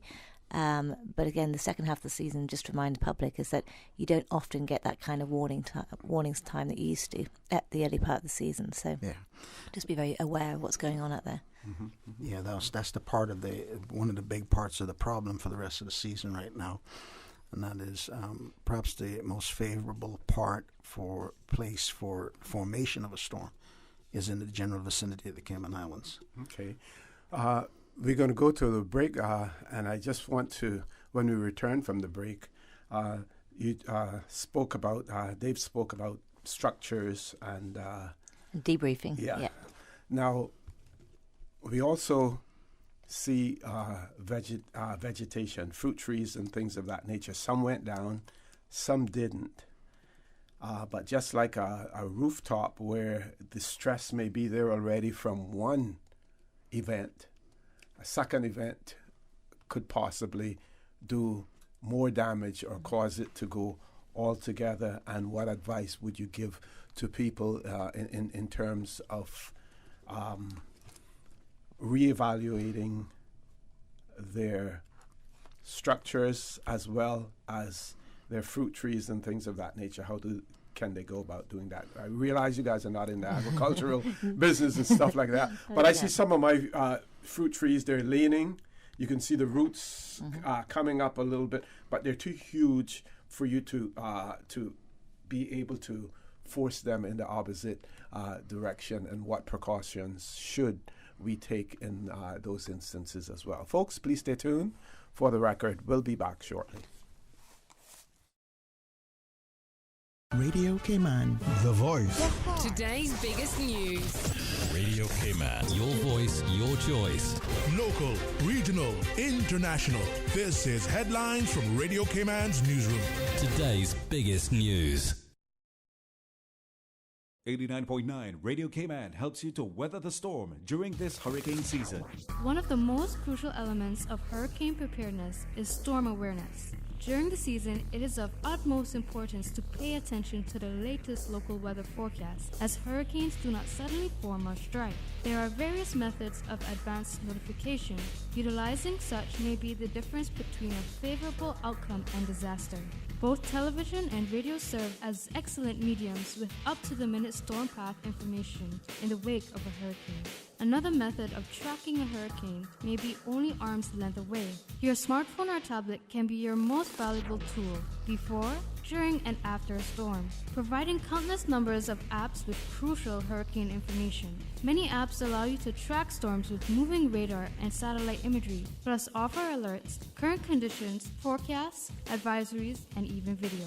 This hurricane preparedness tip was brought to you by your community radio station, Radio Cayman, 89.9 FM. Government reported the results of 372 COVID-19 tests on Friday. One came back positive, a traveler in isolation. So far, 70% of Cayman's estimated population is fully vaccinated. In Afghanistan, the Taliban say they are in, quote, complete control of the Afghan province of Panjshir. A spokesman told a news conference in Kabul, quote, the valley has been cleared today completely. Pictures on social media show Taliban fighters in front of the gate of the provincial governor's compound. But fighters resisting Taliban rule have disputed Taliban claims and say fighting continues. As recently as Sunday, their leader had said he was open to peace talks. The Taliban took control of the rest of Afghanistan 3 weeks ago, following the collapse of the Western-backed government. They are expected to announce who their government will be soon. Those are your headlines. I'm Karsley Fuller. For the latest in news and information, follow Radio Cayman on social media, Facebook, Instagram, Twitter. Download the Radio Cayman app or log on to our website, radiocayman.gov.ky. For the record, with Orett Connor. Initiating system. For information that matter. For the record, with Orett Connor. Continues right now on Radio Cayman. Good morning and welcome back to For the Record. Just want to say that our phone lines are open also if you have any questions or observations. We're discussing our continuation of being prepared. We're in the peak of the hurricane season, and we have the experts in the studio with us. We have the Director of the National Weather Service, Mr. John Tibbetts. We have the Director of Hazard Management, Cayman, Ms. Danielle Coleman, and her Deputy, Mr. Dave Broughton. And so we're going to have them talk about how do we go about assessing our properties as a result of one event, knowing that there's potentially the possibility of other events coming on as well, and what do we do in terms of continuing to be prepared? Okay, I'll kick it off with a minute. I think one of the biggest concerns we had the other week with Ida was that because the grass or the soil was so had so much water already, was so dense that actually it was going to be a real issue. Now, I think we really dodged a bullet there. I think we were very, very lucky that the storm did what it did during the night. I know, a lot of people went to bed and woke up and said, well, nothing happened. What is this all about? But actually, if you followed the storm throughout the night, it wobbled throughout the entire night. So I think it was one of those things that, again, we were very, very lucky for, because I think had it hit us the way Grace did, we would have been in a very difficult position again with more house flooding, more trees down. I'm certainly no green finger, so I can't really advise people about what to do with the gardens. I would say, again, going back to what Premier said about clearing the debris, the grass and the fallen trees, because whilst obviously you want to try and get your trees up as quickly as possible so they don't die. If there's clearly no sign of getting them back up, then you really need to clear it, because otherwise, again, it can cause all sorts of mosquito issues, and it's just generally quite ugly as well. But I mean, going back to sort of composting it if you can, as opposed to just throwing it in big plastic bags and putting it in the landfill, because that certainly doesn't help anyone either if it can't just sort of break down naturally. John, do you want to just cover the Sapphire Simpson scale that we were just talking about? Well, after the passage of Tropical Storm Grace, make sure I get it the right way. Obviously, there's a lot of talk back and forth. Was it a tropical storm? Was it a hurricane? Okay. I will tell you that based on the data that we got from the National Hurricane Center and based upon automatic weather stations around the Cayman Islands, what we had was a peak tropical storm with gusts into the hurricane force. Okay. However, the old-time way of grading storms, as it were, is something that we still use it quite a bit today. It's called the Sapphire Simpson scale. And the Sapphire Simpson scale looks at the strength of the winds versus the kind of damage it produces. And the damage that we see in Grace was more in line with what a Category 1 or Category 2 hurricane would provide you. There were a lot of deep-rooted trees that were toppled over. Okay, normally when you're thinking about a tropical storm, you're talking about small trees, limbs from off of trees and what have you, some of the weaker trees perhaps toppling over, but certainly not some of the deep-rooted trees that we saw. Mm-hmm. Okay. However, be reminded that the National Weather Service and indeed the National Hurricane Center, we have to operate on data. Okay. And which means that we need to get measured winds, not estimated winds. People can look outside and they can say, well, gee, it looks like 30 miles an hour wind. Well, my observers are trained at the office to do that. However, I can tell you once you get up above 50 or 60 miles per hour, estimating winds go out the door. It just isn't very accurate at all. So we actually need to get data coming from measuring instruments to say what the wind speeds were. And that's why the National Weather Service has a ongoing project right now to install a number of automatic weather stations around the Cayman Islands to ensure that we have good, valuable data in case of a hurricane. But some of the other benefits of it would be to provide data for agricultural people and for tourist interest and what have you. So we're going to be working on that project and continuing to work on that project to try and make sure that we have that so that when we say that we have a hurricane or we have a tropical storm, we've got some data to back it up. And just to sort of back up on that as well, again, a lot of the organisations working together these days. So Hazard Management works very closely with the Department of Agriculture and to identify sort of farms and produce around the island.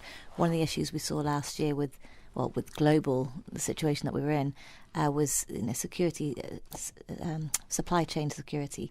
So things like food security, yes, we were very lucky. It didn't become a particularly bad issue, but it always can do. Food security is always going to be potentially a risk factor, especially living on an island and when you can't get produce if the flights stop or the ships can't get in for some reason or another.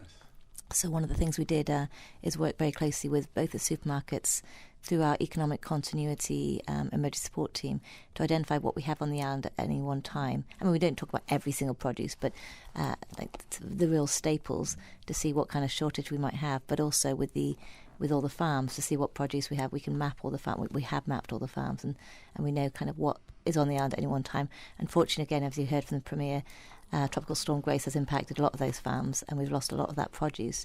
But again, it's making sure that we can have that dynamic situation awareness as to what is on the island at any one time.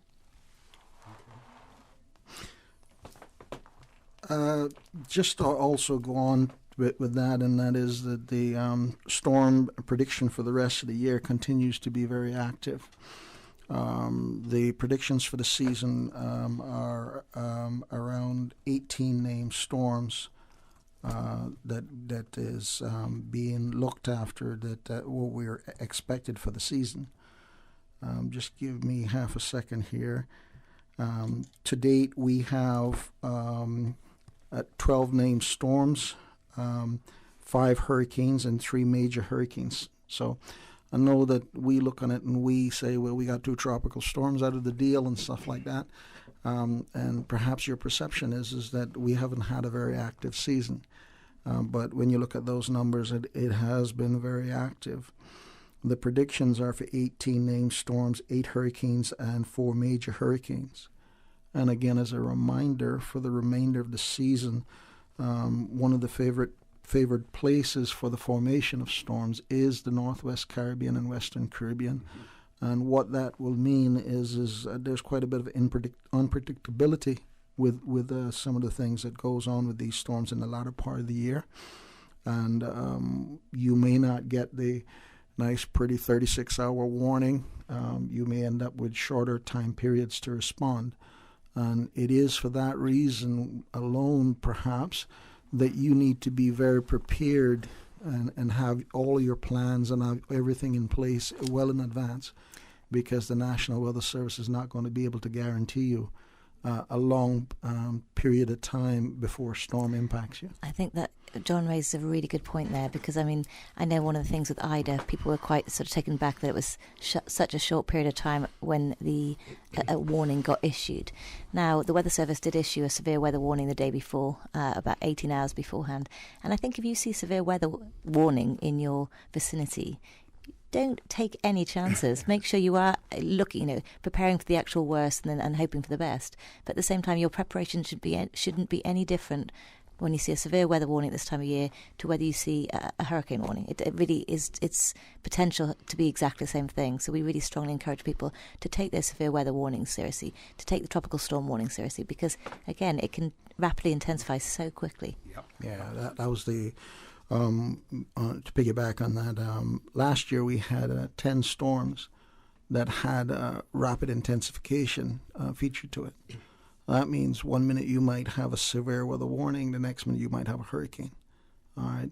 So, and let's also realize that that when we issued the tropical storm warning and what have you, the National Weather Service was not totally on board that the system had actually formed. So they actually have this feature where they call a potential tropical cyclone. Okay, and it is designed to try and give us as much time as we can get. Because if it's just an area of bad weather, we can't issue a tropical storm warning. We actually have to have a system formed first. One of our listeners wanted to know whether or not the Doppler station, if it is working, and if it is not working, how long has it been down and why? And I would just add to that, if you could explain to our listening audience, what that station does for us. How does that enhance our ability, not only ourselves, but our neighbors as well? Okay. The Doppler weather radar is an EU Cayman Islands government project that came into operation in 2013. And it is the most advanced Doppler radar in the Caribbean right now. All right. If a country has a Doppler radar, then when the storm gets close to that country then becomes source of data for the Hurricane Center. And I can tell you that when we looked at both of these storms, we actually not Grace, but Ida, we could actually see the center of Ida. Okay. And I as a meteorologist, could look at it and I can say to you that Ida was not a healthy storm. And please understand when I'm using that, I'm saying that from a scientific point of view, and not for what is in the best interest of the Cayman Islands people. But because when we looked at the storm, the Hurricane Center produces what they call a radius of winds. Okay. And when you look to the northeast of that center, the radius of tropical storm force winds went out 80 miles. Every other point there, every other direction, it was zero. Okay? So we were able to see that on the radar. Okay? With Grace, we were not. Okay? Now, the problems with the weather radar developed shortly before Grace came into being. All right, and the project itself is a $4.1 million euro asset for the Cayman Islands, and one of the things that we need to do is we need to make sure the National Weather Service protects it. Okay, and the problem that we had with it was essentially the backup power. Okay. The backup power was failing, okay? And one of the big dangers that you have with a radar is if you have a sudden loss of power, it can do some very critical damage to the radar, Okay. Now, prior to Grace impacting us, we were monitoring the situation to see if there were any thunderstorms out there that would potentially cause a situation where we were going to lose a lot of power in the islands. We didn't see that, and so we kept the radar up for a while we worked on the backup power. Okay, the backup power has been a bigger problem than we initially thought, and we've actually now brought in a mobile backup power system. Okay, and so the weather radar is back up and running. Okay, and if we do get another storm come, we are envisioning that it will remain up this time. Okay, while we will continue to work on the backup power itself.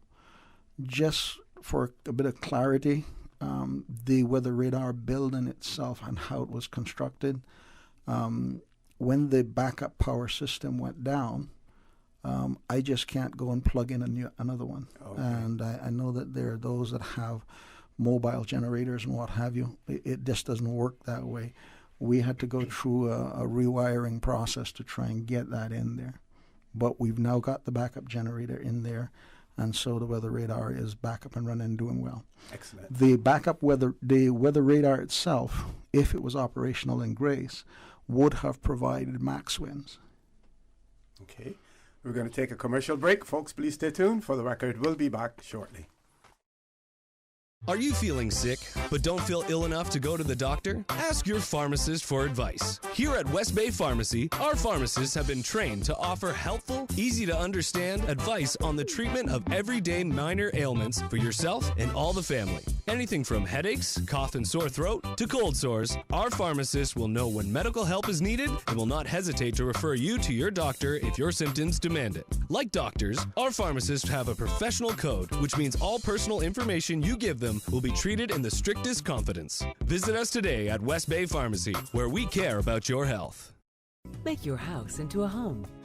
Welcome to Brandsource Home Gallery, your source for premium products and a premium experience. We'll design and install your dream kitchen with crafted cabinets, complemented with elegant appliances. We'll fill it with quality houseware and cookware. Custom-designed closet and storage solutions organize and beautify any area. And with the finest bedding, you'll get a perfect night's sleep knowing Brandsource Home Gallery has everything you need to make your house a home. Shaken yet standing firm. This is Radio Cayman in the Cayman Islands. For the record, with Orett Connor. Initiating system. For information that matters. For the record, with Orett Connor. Continues right now on Radio Cayman. Good morning and welcome back to For the Record. In the studio with me, Director of Hazard Management Cayman, Ms. Danielle Coleman, her deputy, Mr. Dave Broughton, and the Director of the National Weather Service in the Cayman Islands, Mr. John Tibbetts. Mr. Tibbetts, anything else that you wanted to cover with the radar? No, just to say that it is a tremendous asset that we have. As I was telling you guys off air, that there are a lot of other tools and a lot of other products that come out of the weather radar that we have not made necessarily available to the public. We do have a new website getting ready to come online, and there's going to be a lot more data coming from the National Weather Service in that new website. And it is going to be a phenomenal upgrade to the current one that we have.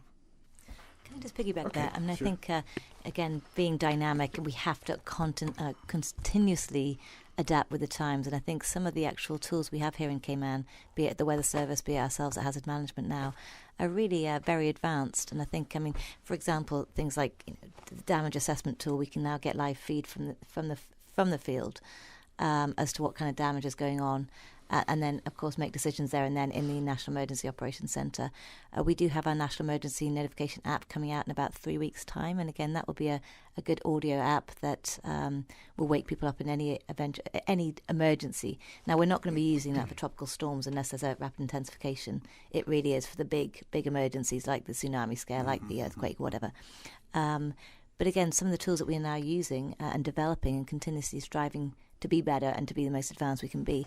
But at the same time, obviously also appreciating that the contingency plan with the old-fashioned flip chart paper and whatever else, ability to do it both ways can actually be really helpful as well. So we tend to have both, but again, always trying to make sure that we are the best we can be, and keep striving for that and identifying some really good software and equipment out there to make sure we're doing what we can. And we're very lucky. Again, we have funding sometimes from the FCDO, as well as we've had like R3, for example, were very generous to us last year with some of our equipment as well. So tracking, warehousing the equipment, relief supplies and all that, it's all been done thanks to generous donations of a lot of external partners.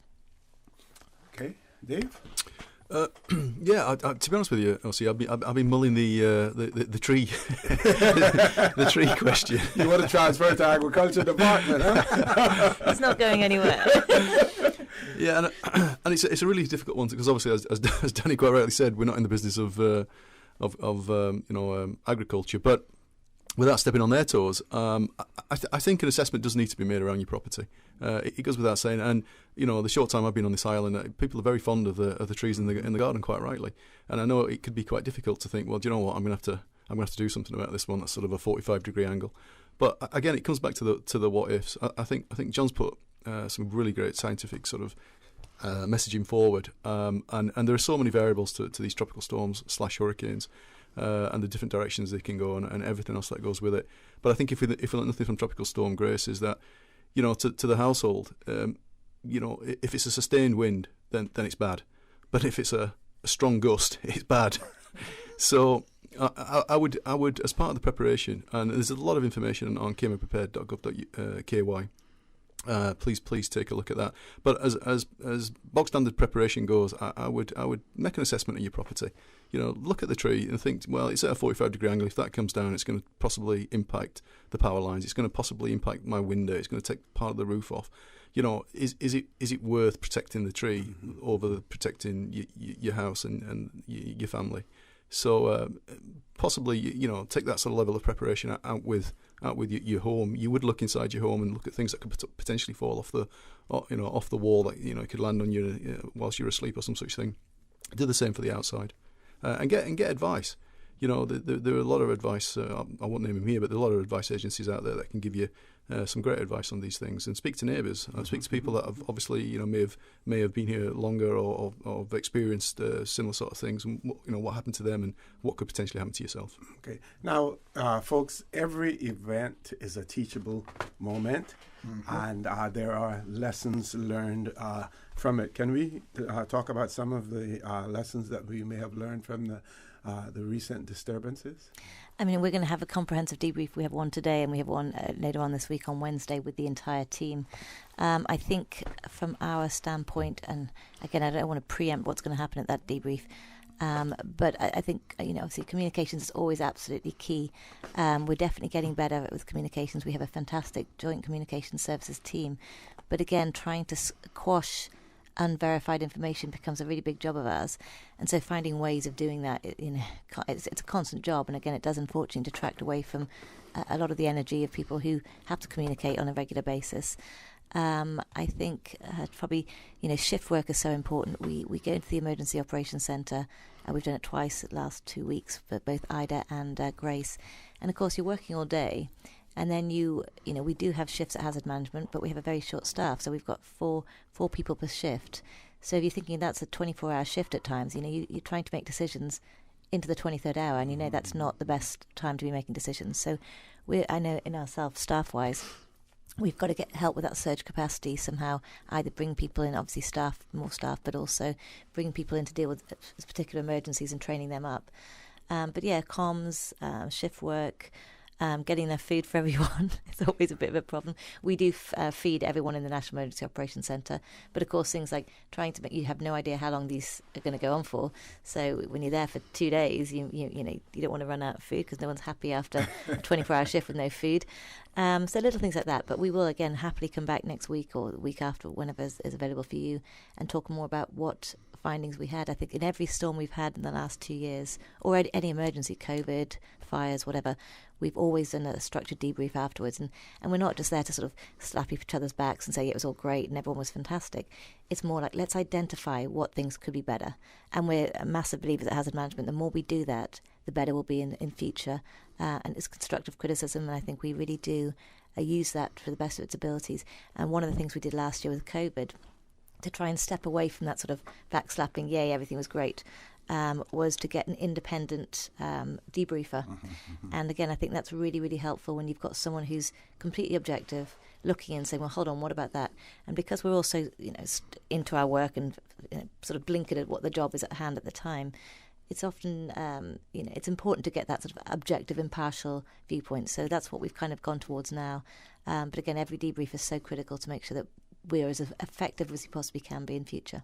Okay. Now, we know in the United States, as far as evacuation is concerned, we saw the long lines of traffic trying to get out and, heading in, the lanes heading in to those locations. The regular morning, every morning.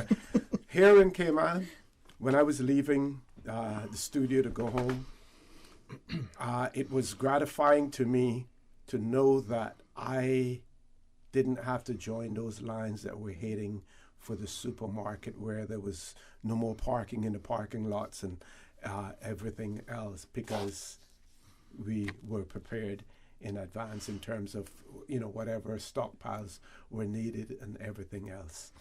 The traffic situation, I know that there's no perfect answer to it, and people talk about the number of cars that we have in the islands, and they say, the population has to be higher because we see so many more cars. What they fail to realize is that more and more of those persons who were here now have access to vehicles because of the low costs and everything else. So it doesn't necessarily translate into a larger population. It may be a larger driving population, but not necessarily a larger population. But what do we do about the traffic in those situations? Well, it's $1,000 question there. We knew that. It's not easy on an island this side. I think when it comes to early notification is obviously really important. John's already talked about some of the amazing equipment that we have, and Danny's mentioned it as well. And obviously, with any incident, you want accurate information, you want accurate data, you want it as early as you possibly can to make those decisions, those sort of immediate decisions that need to be made to allow response to occur quickly and appropriately.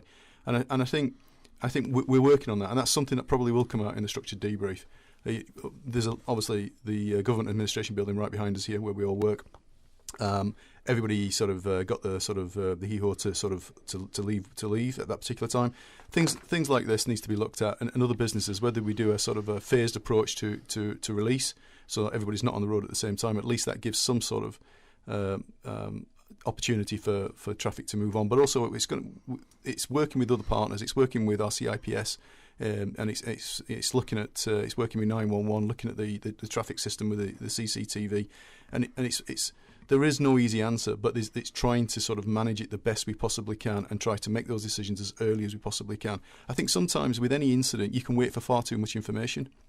You're never going to have enough information. We're into the scientific world when we want definitive information, yes. And I think that's one of the hardest things about trying to come up with a relevant and an appropriate plan. Sometimes you've got to go with what you feel is right at that right time with the data and the information that you have. But it is something that is definitely going to come up on the structured debrief, and it is something that we're probably going to look for sort of a multi-agency, partnership approach to how we actually, make it better or try to make it better. I think one of the things people have to realise, obviously, the government when we see the weather systems come in, there's an informed decision as to when the government should shut down. Now, again, I think you can't be crying wolf over and over again. You have Tropical Storm Grace. We need to get people prepared. People should be prepared at this time of the year anyway, quite frankly. But anyway, sending people home to make sure they get the kids and whatever else, schools closed down. Now, of course, a lot of the time the private sector will follow suit. They'll wait for the government's lead. But again, we have no influence over that. So I think it's up to the people themselves. If you know the traffic's going to be horrendous, either go a time bit before or wait till it ceases a bit. And again, don't go to the supermarket, don't go to gas station at that point. Make sure you're just ready. If you see a severe weather of any sort in the area, just be prepared. Start doing your preparations there. Do your preparations now. Have that stuff in, so you don't have to be going through those queues. And the problem, of course, with the traffic that we saw last week. You've got this emergency services trying to get through, NRA trying to clear the pumps, the drainage. All of this gets hampered when there's that kind of traffic. So we're really sort of relying on the public to make an informed decisions themselves and say, okay, I'm going to make sure that I'm ready for this event well before the day before, and I'm not going to add to the problem. I'm going to be part of the solution. Yeah. Okay, we're going to take a commercial break, folks. Please stay tuned. For the record, we'll be back shortly. What's that? No sugar, same amazing taste? Coca-Cola Zero Sugar is here to stay. Classic taste, pure satisfaction. Be sure to stop into any Tortuga location and get your own case of Coke Zero. Or grab an ice-cold one straight from the cooler. Brought to you by Tortuga Distributors Limited. Coca-Cola, taste the feeling, Cayman. So, do you have your tickets? What tickets? Your tickets for UCCI's first ever alumni homecoming. They're on sale now. Hey, I don't want to miss that. When is it? October 28th. There'll be a dinner gala, silent auction, live entertainment, and more. It's a chance to reconnect with UCCI, past classmates, and those instructors that helped change your life. Where do I get my tickets? At Eventpro. They have discounted early bird tickets for only $75 per person. But after September 25th, prices are due to go up. The alumni homecoming sounds great. I'm going to eventpro.ky right now.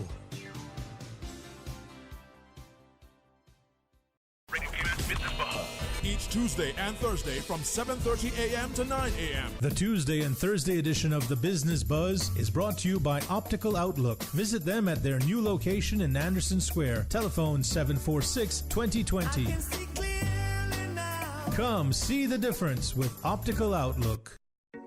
Hello, Cayman. This is your Miss Cayman Islands Universe, Mariah Tibbetts. Join me and our 9 lovely contestants at this year's pageant on Saturday, September 11th at the Westin Hotel. Doors open at 6 p.m. and the show starts at 7 p.m. The tickets are available at Funky Tangs and Sand Angels. A huge thank you to our corporate sponsors, the Ministry of Tourism, Radio Cayman, Compass Media, and Cayman Airways. The journey to the crown continues. The voice of the Cayman Islands. 89.9 FM in Grand Cayman and 93.9 FM in Cayman Brac and Little Cayman. Silver wings shining in the sunlight. Radio Cayman. For the record, with Orett Connor. Initiating system. For information that matter. For the record with Orett Connor. Continues right now on Radio Cayman. Good morning and welcome back to For the Record. Our guests will remain for another 15 minutes. They will leave us when we make the next commercial break. So if you have any questions, any observations, receiving some WhatsApp messages, some emails as well, just want to remind you our toll-free number 1-800-534-8255. That is available if you want to call in, 949-8037, 949-6990. John, I think I interrupted you, or Mr. Tibbetts, I think I interrupted you before we went to the commercial break, sir. I think we were talking about the traffic and so many people on the road when you're trying to get things done right before storm and what have you. I think if you remember back earlier in in our conversation, with regards to these tropical storms that have impacted us before here, that the National Weather Service had put out what we call an impact forecast-based warning, as it were. And that statement went out, I think, 18 hours before the storm. Okay. Now, at that point, it's just a tropical wave. Okay. Now, I might not be able to tell you right now that that's going to be a tropical storm in 24 hours. But we are seeing the information that's saying, hey, listen, there's a system coming your way. It's going to drop 10 inches of rainfall. Okay. And that system may be a precursor to the formation of a storm. Okay. And so you need to listen to the National Weather Service and some of the products that we're putting out in advance of these. You also need to be very careful and understand some of the limitations of science. The National Weather Service relies heavily upon weather models. And we're not the only meteorologists in the world. Okay. I can tell you that we will tailor any kind of information coming in on a storm. For example, some of the predictions that we had with regards to, I think it was Ida, was in the order of about 20 inches of rainfall. Okay, and my forecasters looked at it and said, nah, not happening. And they looked at the science of it and everything like that, and they said, I think when the prediction came out, I think it was like 6 to 8 or 7 to 9 inches.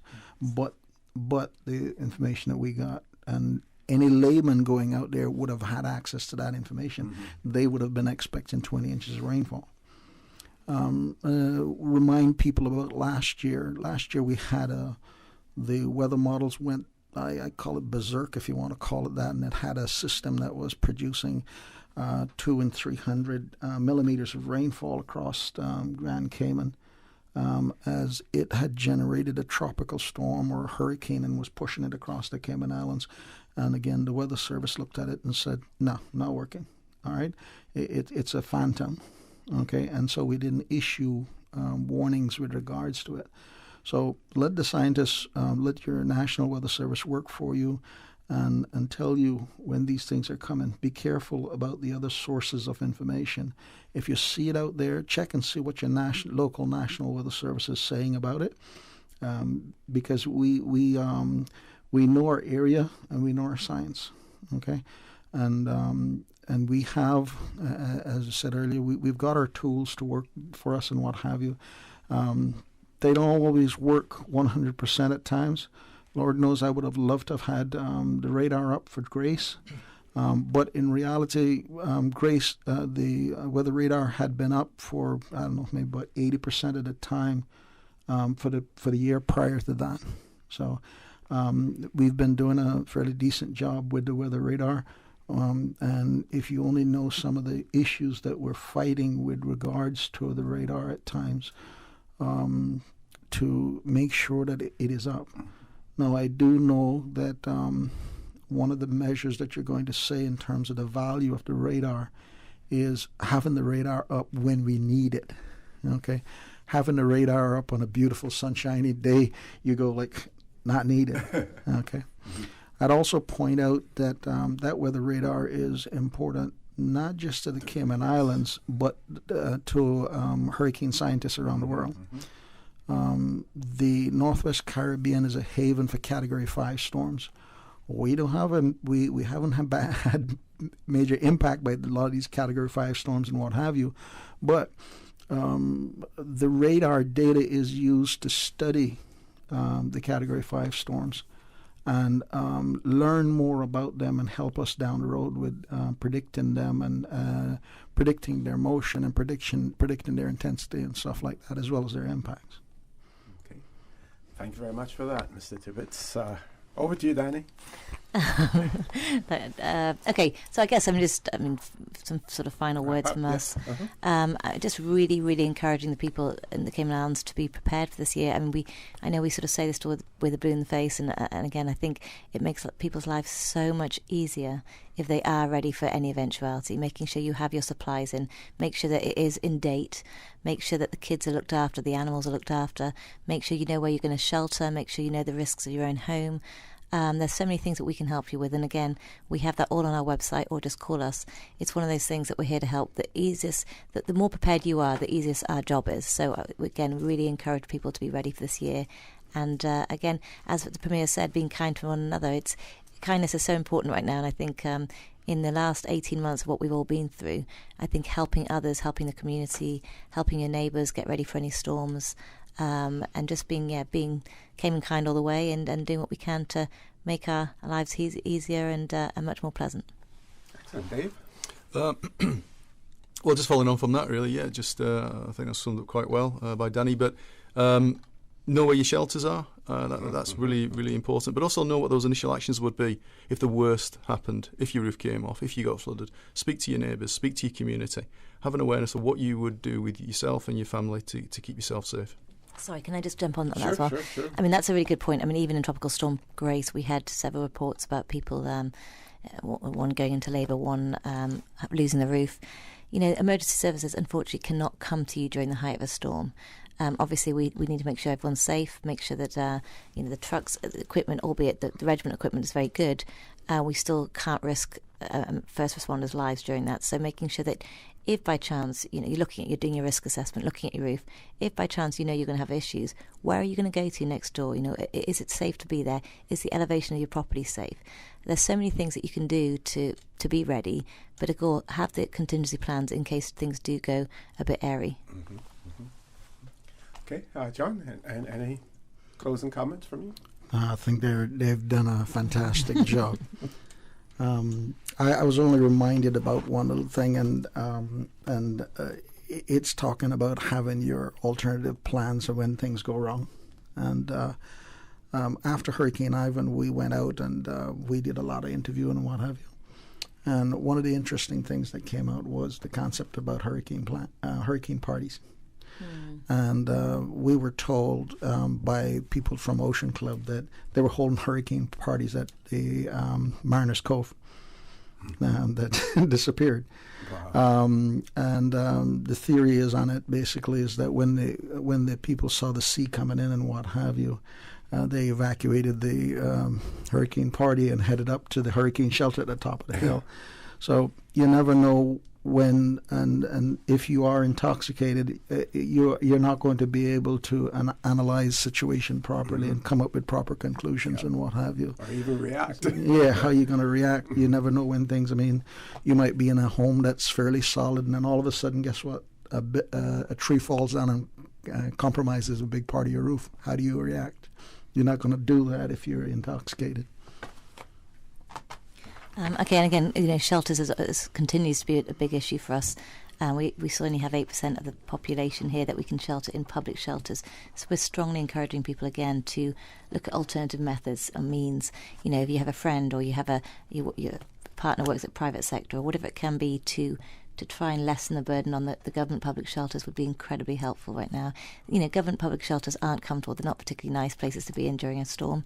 If you do have other options, including staying at your own place or friends or office buildings or so forth, please think about doing that. And again, be planning it now, not for the day before a storm happens and then you end up somewhere where you don't want to be, or even worse, somewhere that's not safe. Okay, but speaking of the shelters, in most instances, aren't they underutilized? You end up with less people using them. So we continue to hear this call for more shelters, but yet we see less usage of it. I think, last year compared to this year, last year we had about 8 people in the various shelters for different storms.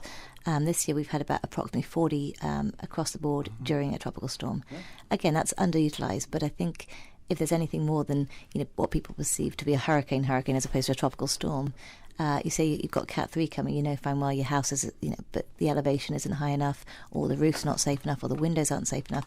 I think people will be using these shelters much more so. Mm-hmm. But I think, again, I look across the overseas territories and the region, we're actually doing pretty well compared to most. And of course, the sister islands are of much better capacity than we do have here in Grand Cayman. But I'm just thinking of the worst possible case scenario when you've got a Cat 5 barreling down, and we have public shelters that can only fit 8%, we really need to be thinking about other and we're doing a lot of work with private companies and so forth to try and make sure they bolster their capacity, as well as potentially offering new shelters. But it's a long project, and I think it does require quite a lot of specialised criteria to make sure it's safe for purpose. Okay, we have a voice note. Ms. Susan, you're going to play that voice note. Is it related to the discussion? Good morning, OC, and good morning to your panel. Could you ask your guests what message they would have for neighbors with their trees coming into other neighbors' yards during the hurricane season? Lots of damage, breaking down their fences, and no one is showing any affection of trying to help rebuild the neighbor's fence back. Ask them what would their suggestion out here for us, please. Thank you. I want to thank that caller for that.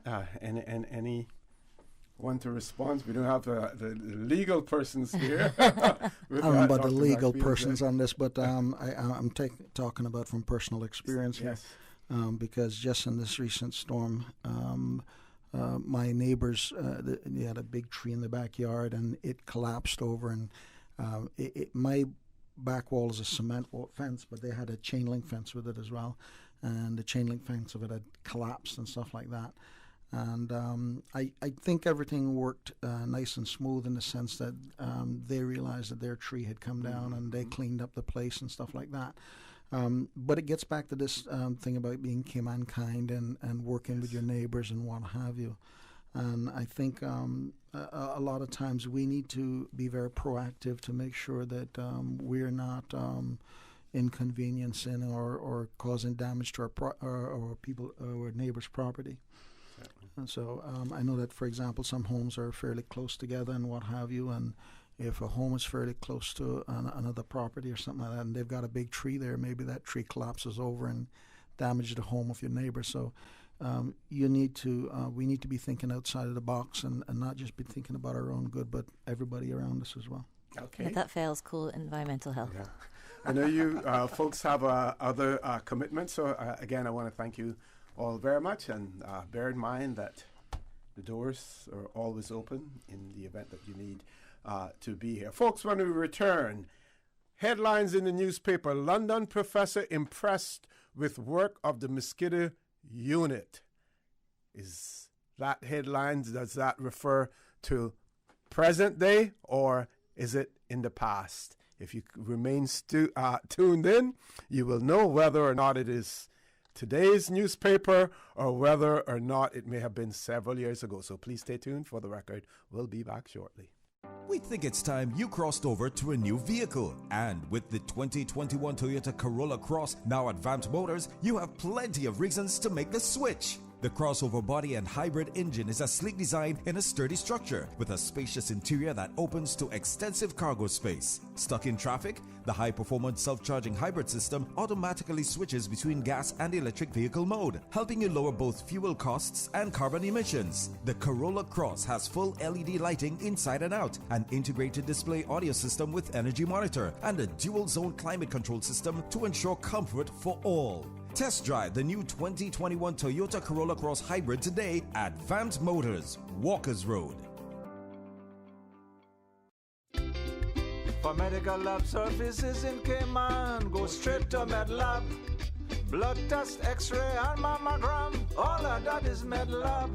Affordable fees and friendly service, a full professional team. MedLab is always comfortable, MedLab is always clean. For medical lab services in Cayman, MedLab. Call 949-7331 and ask about MedLab's new state-of-the-art digital mammogram machine.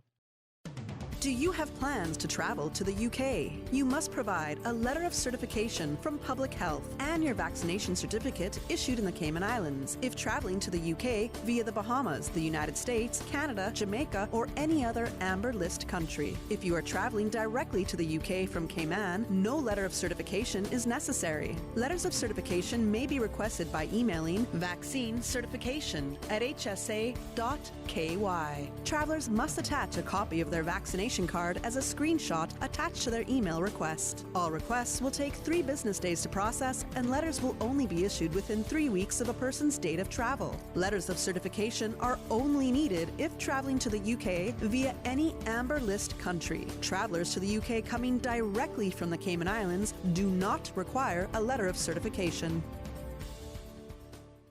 For the record, with Orett Connor. Initiating system. For information that matter.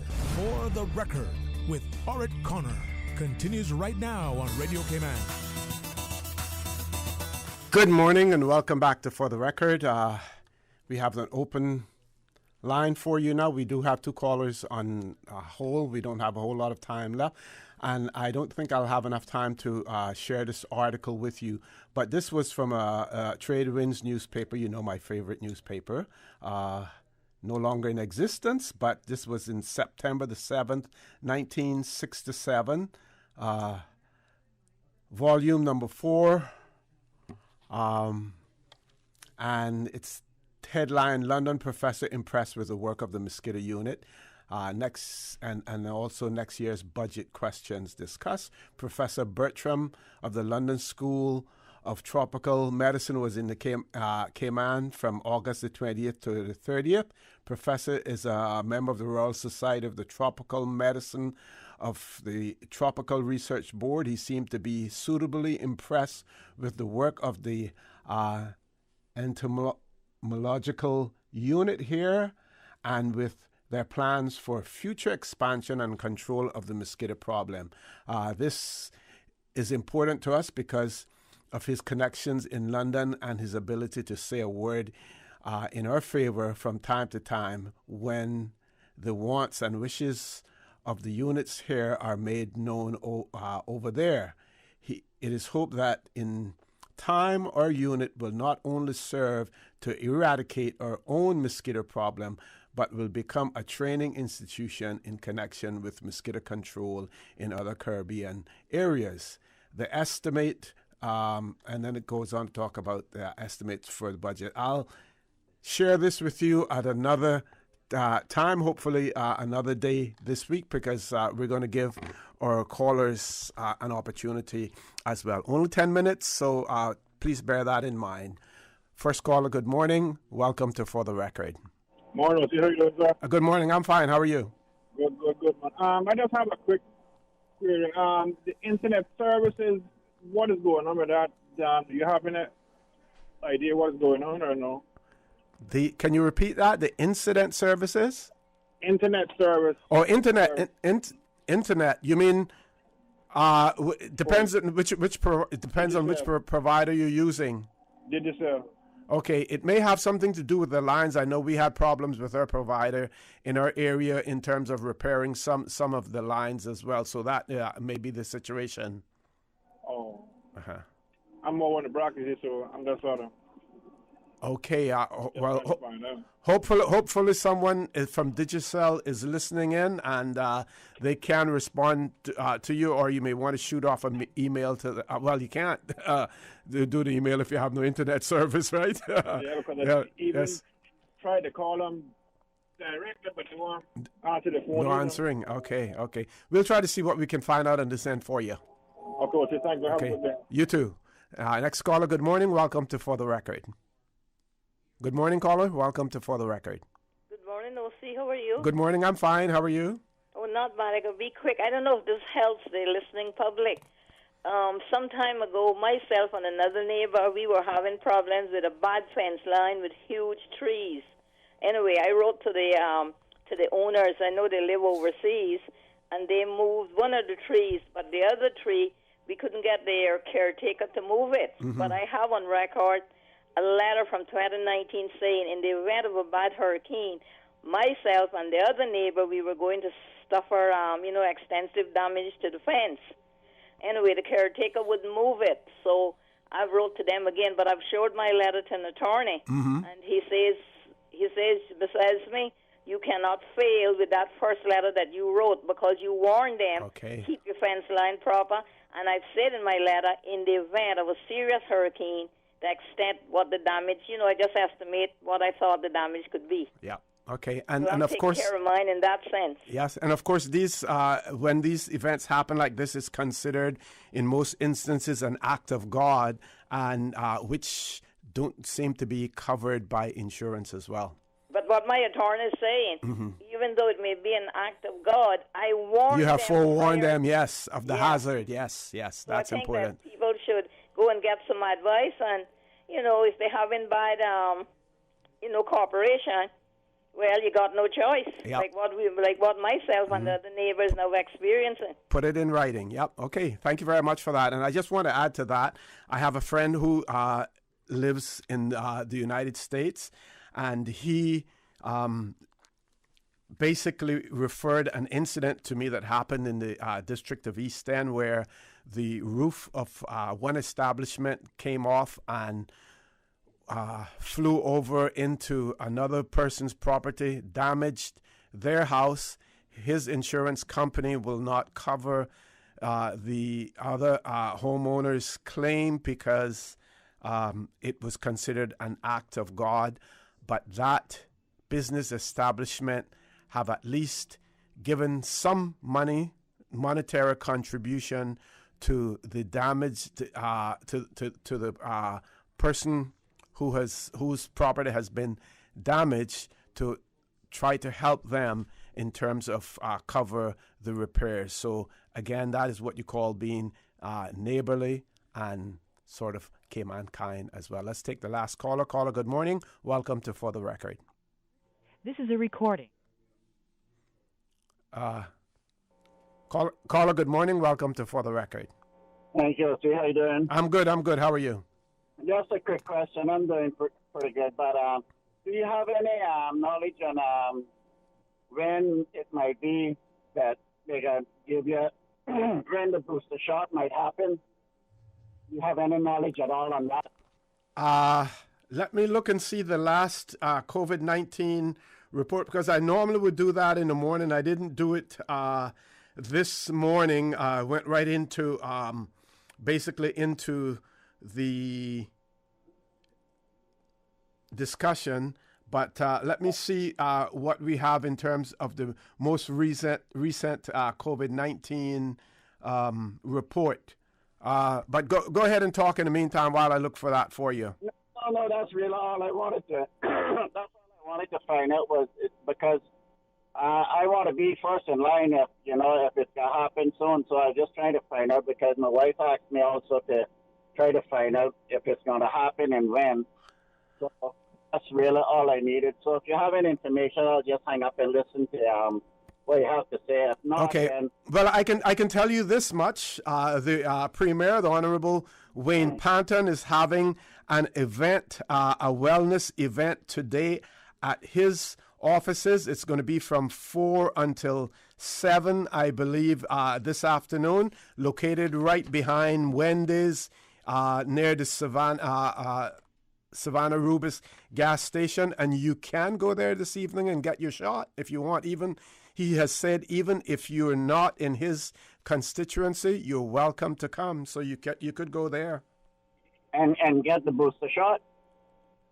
Oh, you're talking about the booster shot? Yeah.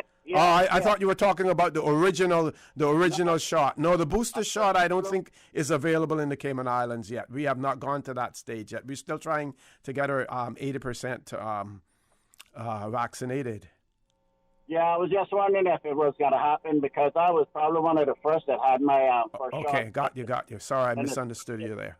It's a booster that I'm trying to get some knowledge on and see if that's going to happen. So maybe in the future, if you hear anything, if you could just... Oh, yeah, we certainly will. If there's anything in that regard, we certainly will let you know as well with that. Thank you very much for that, caller. Thank you. You have a good morning. Thank you. You as well. Okay, and I'm also made to understand that former Premier, still a Member of Parliament of the Cayman Islands, Mr. Alden McLaughlin, celebrating a birthday today as well. So some of we want to give him a big shout out and wish for him a happy birthday as well. Of course, the political pundits out there as well would say, well, oh, he chose today to have his birthday because the other premier was going to be, the current premier was going to be on the show. There will always be some conspiracy theorists. So I'm sure that someone will have something to say about the fact that the premier is celebrating a birthday today, even though he didn't have anything about to do with what day he arrived on this earth as well. So the COVID-19 report that we had, this was issued on Friday the 3rd. Chief Medical Officer Dr. John Lee reported that 372 COVID-19 tests had been carried out since it was last reported on Thursday the 2nd of September. There was one positive test result in a traveler as well. And there had been 101,466 COVID-19 vaccinations given in total in the Cayman Islands. Of that, 101,400 and odd, 51,803, which represents 73% of the estimated population of 71,106 had at least one dose of the COVID-19 vaccine as well. Folks, I will have to share this article with you about the London professor being impressed with the work of the mosquito unit, but rest assured that it was in 1967, not today, because I am sure for all of those of you who are experiencing the mosquito situation in the Cayman Islands today, this article certainly would not obtain. But we have been assured by those responsible that we should see an improvement within the next few days as well to our mosquito situation. Folks, I want to thank you for allowing Radio Cayman and by extension For the Record into your homes, into your vehicles as you traverse the busy roads of the Cayman Islands, into your places of work, wherever that may be.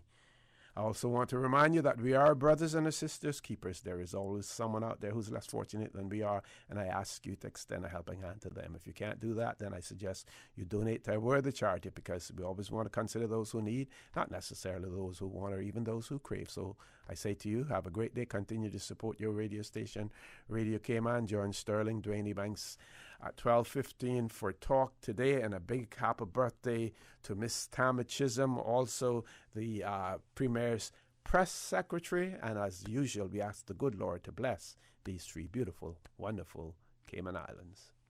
For the Record is brought to you by Vamped Motors, the only authorized Ford and Toyota dealership serving the Cayman Islands. Coca-Cola, available across the Cayman Islands from Tortuga Distributors. Accept no substitutes. Taste the feeling with Coca-Cola. Brandsource Home Gallery, inspiring luxury. MedLab in Smith Road Plaza, your complete medical laboratory solution. Call 949-7331. The Ministry of Commerce, Planning and Infrastructure, and by West Bay Pharmacy, taking care of your health.